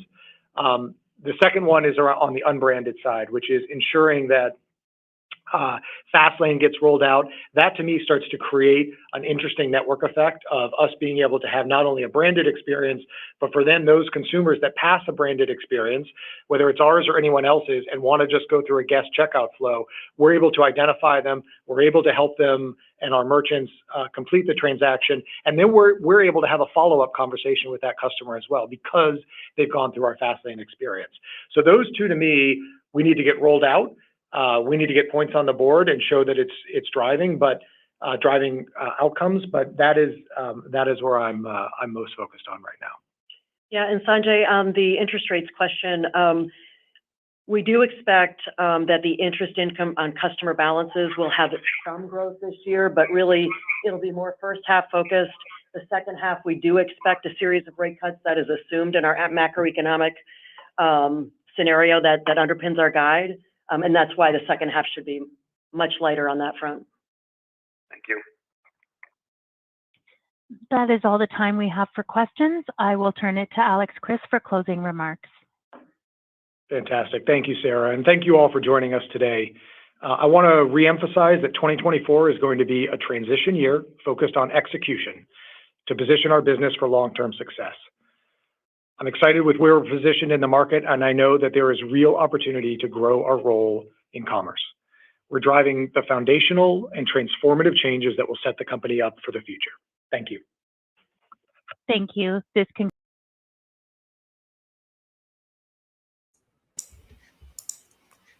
Well, should have gotten a Celsius and a Red Bull and a Monster all together to survive this one. No doubt. You got better at the end. That is summed up to a couple words that Alex Chriss is fully dependent on the faster checkout product coming out, Fastlane being exactly what he wants, improved cashback, and smart receipts. I thought they were going to talk about other things they're working on. And then every single question that kept getting brought up, he would bring up these 4 to 6 innovations that they talked about on something that they've already reported. That's why the stock is crashing. You didn't say anything. Yeah, that's true. Like, and then some of the things where they're saying, at least this is how I saw it. They said, there's certain products. He brought out some Dan Schulman-like activity, said, there's 27 million PayPal reward people. These people generate about twice the amount of revenue than other just peer-to-peer. Debit card users are 5x the revenue. Venmo debit cards are 6x the revenue. And then you boil that all down to, we expect mid 4 to 6% revenue growth for next quarter. And it's like, okay, that's all fine and good, but you're not expecting any of that. You know what I mean? So I think that's what's really making people upset right now in this earnings call. And I can see it too. It's just like all this, driving efficiencies is not actually translating to what you guys are guiding for. And there was a comment that I saw that I think summed it up. You're in a growth phase. Sandbagging right now, you're trying to turn the ship around. Sandbagging is not the option. So enough sandbagging, and let's actually hear what you guys are planning on doing to see a real turnaround here. I don't know. Roy? And honestly, I really like the change that they made, for adjusted EPS to incorporate this SBC and payroll taxes. This may not have been the quarter to do that, just because it confuses people, because they look and they're like, oh, you're doing the same EPS as you did last year, 0 growth. Well, they're factoring in 1.8 billion, which already was coming out. Like, it already existed in payroll taxes, SBC. It's slightly higher SBC, which was expected because they're bringing on new people. Right. And so when people just look at those numbers, they're like, wow, it's not growing at all. I'm done with this. And of course, you're also not factoring in, just like you said, the first look products. this wasn't the quarter to sandbag, which I think they're doing. Like I don't see with buybacks, even including that 1.8 billion number, them not beating this guidance. Frankly, it's very, very soft, even with the macro, what it is and everything. So yeah, incorporate some of that. It would be okay to take a step out and say we think that this is what it's going to be, and then to hold off maybe a year out before you actually shift these things, so that people can actually see and understand. And even when an analyst had asked Alex and Jamie, like, hey, what's going on with that full year guidance? That would have been great just to say, hey, those numbers already reflect the SBC. Like it's right there in the footnote. I had to read it 3 times just to make sure.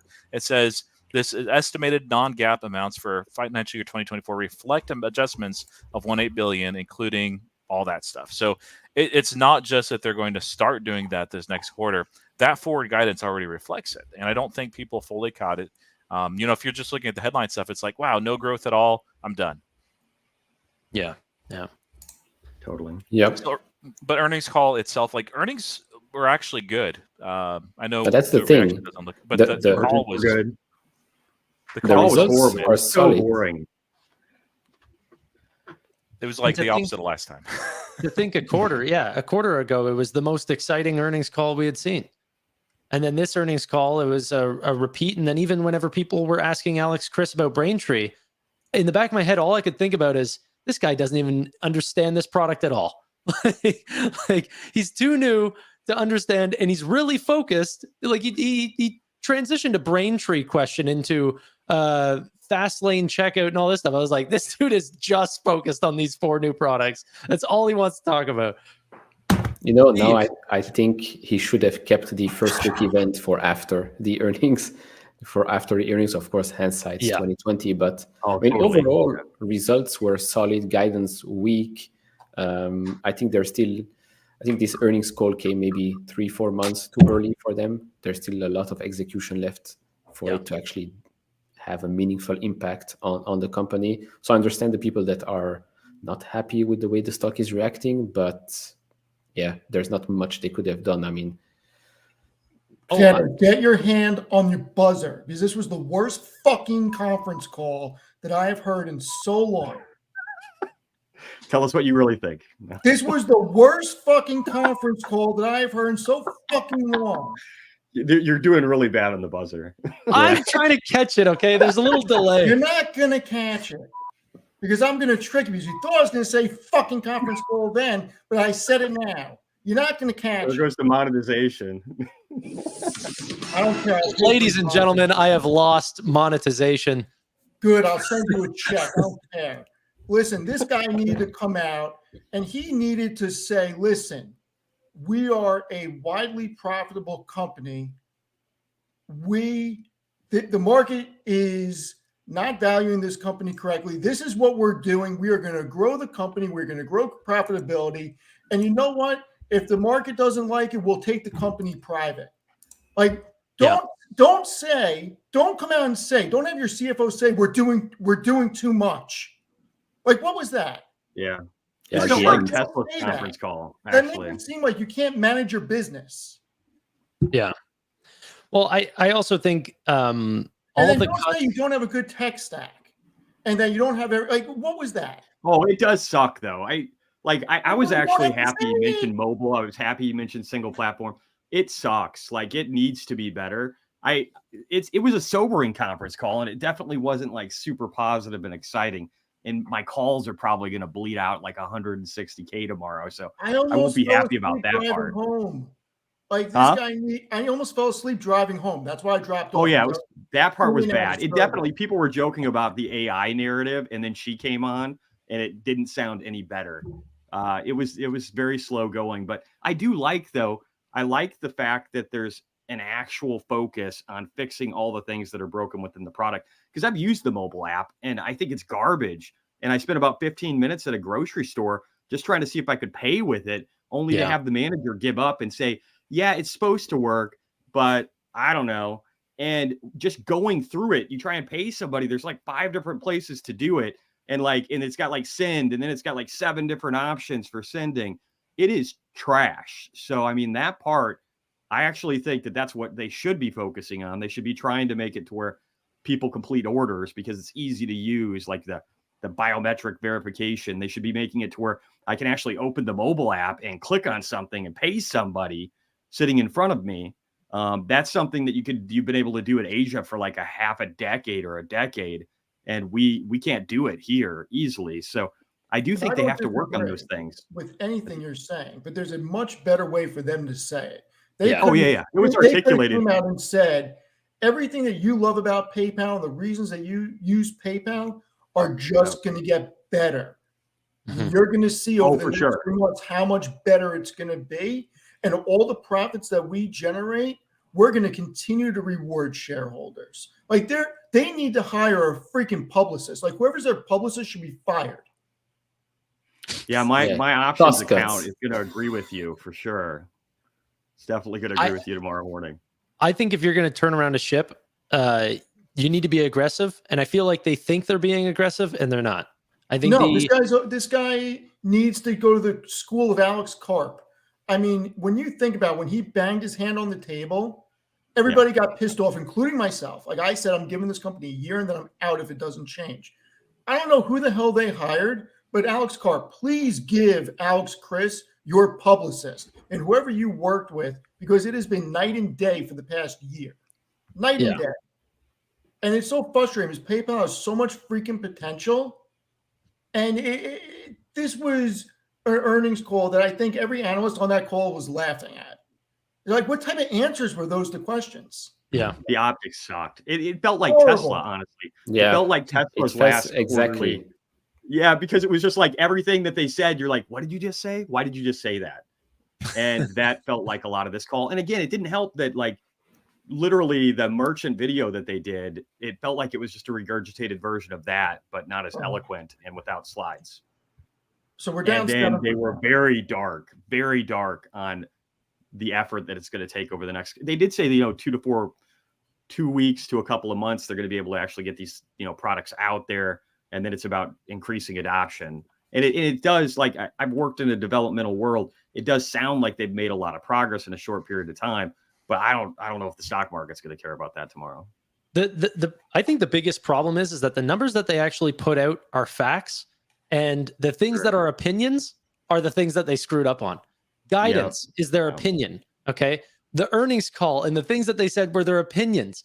And that is the part that is absolutely shitting, the stock right now. It's aside from the actual numbers that they actually put out, which were fine. And Tanner, look at it this way also, because the numbers they put out weren't fine. They were very good. They were borderline great.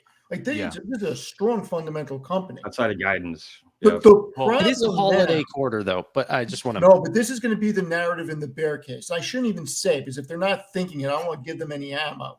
But if I was a bear, which I may turn into now, I would say all these buybacks that you have done on the whole way down, you have just destroyed shareholder capital and value, and there's no way back.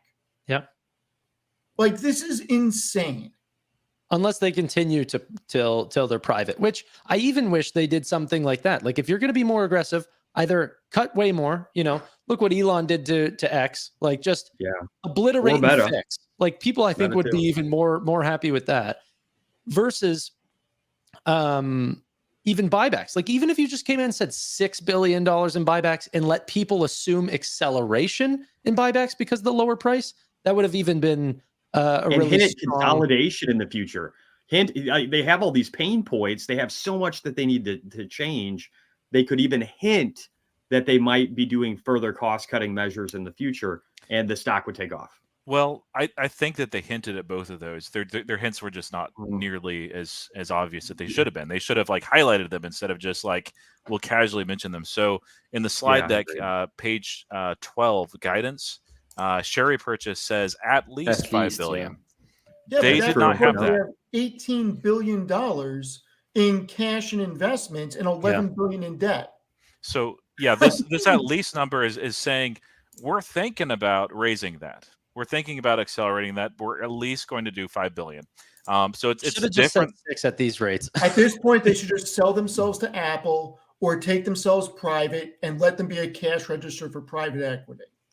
And they mentioned the cost cutting and efficiency a number of times from Alex, Chris, from Jamie Miller as well. So, but it Yeah, was but Roy, not. that's It not the was not clear. problem. This isn't a company that needed to do cost cutting.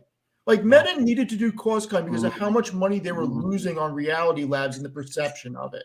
This whole panel. I mean, they definitely had that. I will argue though that they do need to do cost cutting because they should be on a single platform. The fact that they didn't even have reporting that was single platform Yeah, or that's the crazy. ability to aggregate any of this data is Okay, pathetic. and I agree So with it that, sounds but like that's they're working with a disaster. efficiency, and if it leads to cost cutting, fine. But when you Yeah. talk about like true cost cutting, this is a company that was highly profitable, that wasn't losing tens of billions of dollars on a figment of Zuckerberg's imagination, which I gave him all the rope in the world for, because you know what? He earned that right. You know what's funny is the stock I'm just watching bottomed out right whenever the call ended. It's been going up since. It did. So that Yeah. call was What are you really it was talking bad. about? Did 48, 58.42? No, it's at 58.90 now.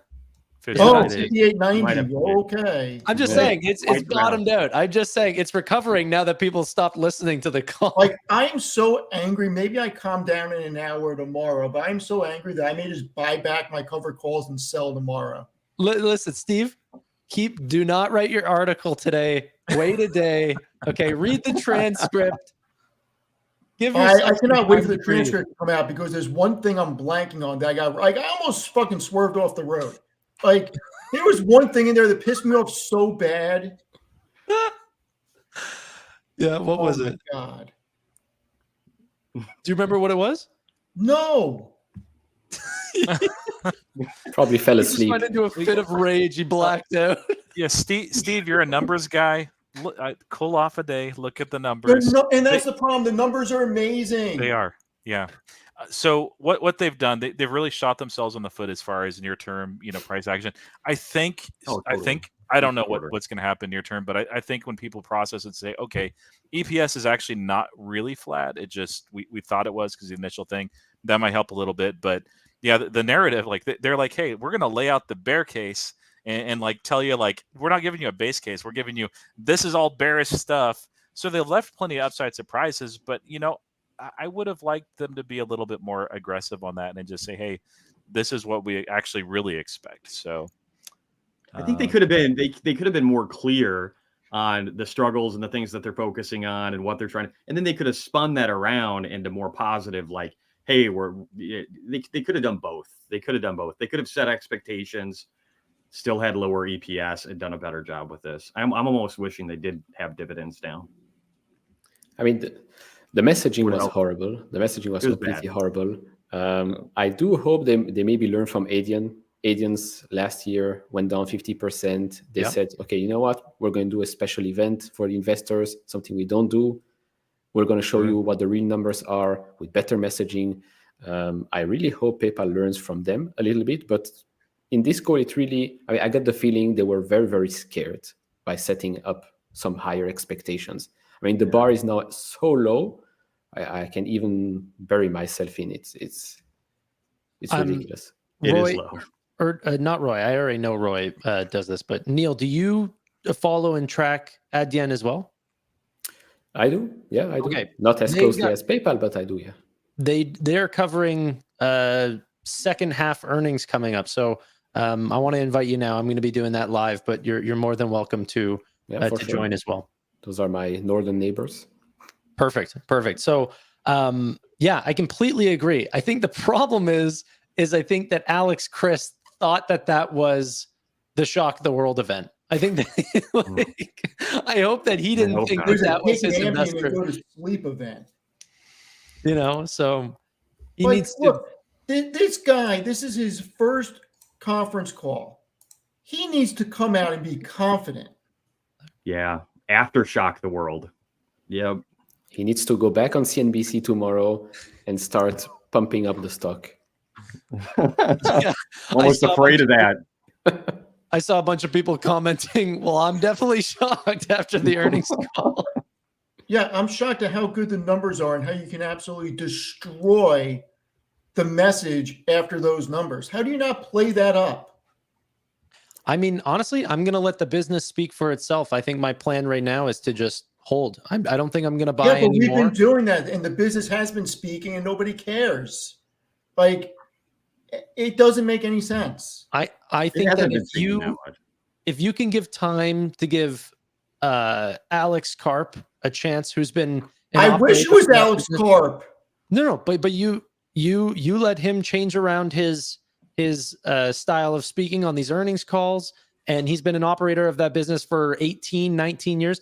Alex Chris stepped in.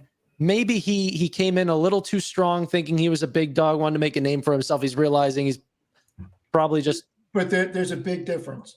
The difference is Palantir was a true growth company that was getting slammed and needed to grow into a valuation and prove once and for all that they weren't a black box, that AI is real, their products are real, and they're monetizing, and they're blowing everybody out of the water, which they did.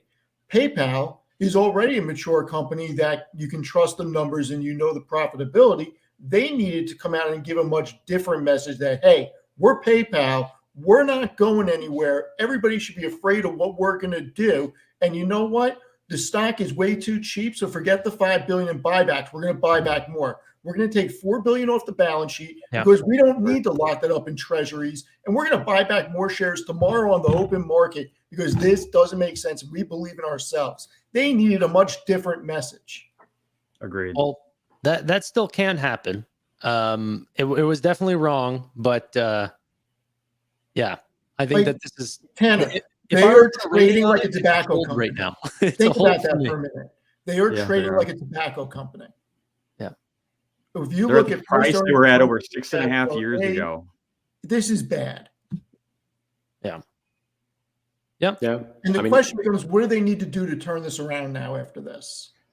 Like, I think that's what I'm upset about. What the hell do they need to do to get people to flip the mind? Take it private.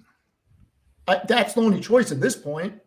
Yeah, that's well, what I think they set expectations low enough where it won't take a lot from here. If they just start beating on any of these metrics, it'll be more positive. And if you're right, if they can get better marketing, they need better optics.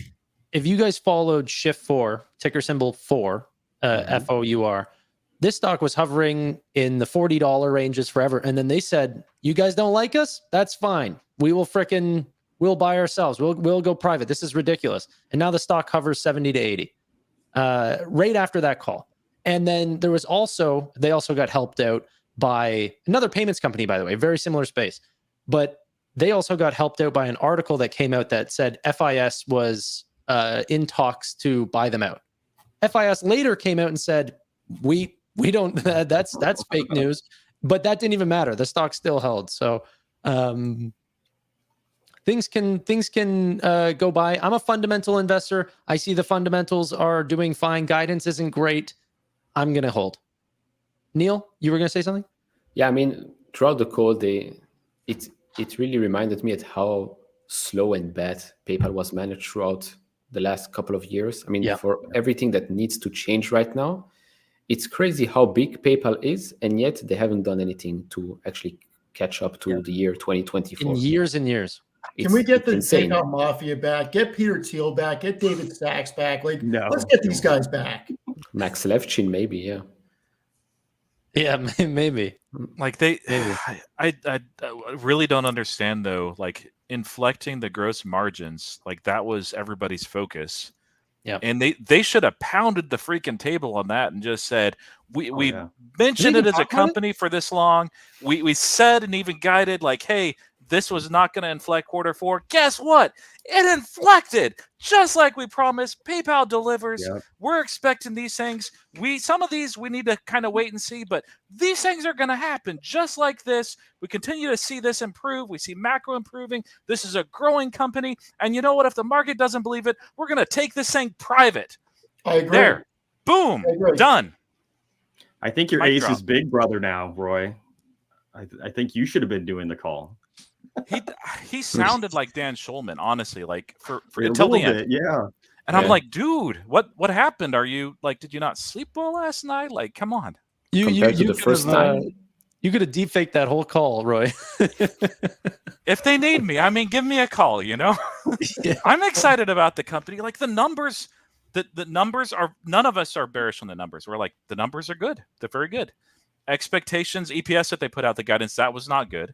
And in the only areas other than that I saw, you know, we knew, like the active Tannor, users. bring up that thing from 619 from Machiavelli. The new PayPal mafia is being run by Fredo. I couldn't have said it better. That's great. Jesse, what were your thoughts on the call and how are you playing this? I'm gonna hold. First off, I'm not gonna sell into the options tomorrow. They're probably gonna go down like 40%. So I'm not touching any of that. I'm gonna hold. I think that despite bad optics, I liked a lot of what he said. I like the single platform. I like the fact that they've already come up with new products, figured out what the pain points are, figured out what they need to do to fix them. They talked about, you know, focusing on a single view, being able to cross-sell, having to get all the reporting to where it's not in silos. And they've done all of that in a really short period of time. I used to work for a software company. If they did everything that he just said in a period of 3 or 4 months from when he started, I think that that's actually really impressive. But I thought the optics of the call sucked. I do like the fact that he said that this will allow them to have accelerated engineering velocity. I said this before the conference call, that the mobile app sucks, and that I liked what happened in this, merchant call where they talked about using biometrics to make things quick and easy, using Fastlane to make the process a lot easier for guest checkout to where they don't have to punch in a bunch of information. I love the fact that they're grabbing all this extra data so that they can figure, I mean, you think about it, these guys from a data standpoint, from a merchant data standpoint, they've got like the most data on the planet. What is it? 25% of e-commerce going through them. So it's awesome that they actually start to use that and they recognize what a powerhouse the data is. Now, what I don't know from an options perspective is how quickly they're going to be able to execute on all this and whether or not January 2025 is going to be a lot of fun. So I don't know. That part sucks. But I didn't hate what he was telling us. I hated the messaging. I got to agree with Neal and Roy and everybody here. The messaging sucked. It could have been done way better. It could have been done with more passion and conviction. I don't know. Maybe they're just so deep in the weeds and they've been through all this pain and suffering in the last like four months that they couldn't muster up the courage to be a little more excited. I don't know. But the call sucked. That part sucked. It's almost like they're afraid because they're on probation for 3 months at a new company. It's like, you're the CEO and CFO. You're not on probation. Yep. Grab it by the horns. Schulman's even off the board. Like, you're in charge. Go. Yeah, That's what I'm wondering too, Jesse. Like my shares, very confident, fine. My leaps, yeah, like I may need to roll out a year. It sucks. I mean, if you have leaps, you got 2 years. But they go from this today, they could drop really quick overnight, like really quick. They could bleed 40% probably by tomorrow morning because there's going to be a bunch of people rushing for the door. I mean, I look at chat. That gives me a pretty good indication of what's happening to the Leafs. I will definitely be following the 3-day rule before I even think about rolling anything out because there'll be a lot of people flushing out and then there'll probably be institutional coming in. Yeah, so, I mean, this guy's got to go on CNBC tomorrow and Bloomberg tomorrow and say something completely different. I mean, if just he doesn't, say shock the world. Oh, no, please don't. I'm going to have to tweet him tonight. Hopefully he sees it. Give him some pointers. I'm going to have to let Tannor read it first before I fucking hit send. Love you, buddy. I think that is one type of CEO that we might actually be able to get on the channel. He does have a lot. He does talk to retail. Yeah. And we can have him on the channel and he can talk about Fastlane. So that'll be good. No, he should not be allowed to talk anymore. Enough. Get him started, Tanner. Like, and the funny thing is, those products could be huge products. Not until he gets you know what? This guy needs a shot of B12. I want his blood work done. Let's see, like, if this guy needs something. I don't know, like maybe he isn't sleeping well. Like, let's figure this out because he was so monotone and he just didn't even seem like he wanted to be there. Yeah, that's not Yeah. a normal Alex Chris. Like I've listened to stuff going back to 2017, and I don't know. Well, ladies and gentlemen, I think that's a good place to wrap it. Down in my description down below, I have all the links for everyone on X. The only person I don't have was Steve because he was a late entrant. But you can check him out at Dividend Streams. It's right there on his name in the beautiful purple there. And everyone I think has their X on the screen anyway, or you can go down below. Appreciate you guys. Hope you guys do well. But bye for now. Fun. See you guys. Bye.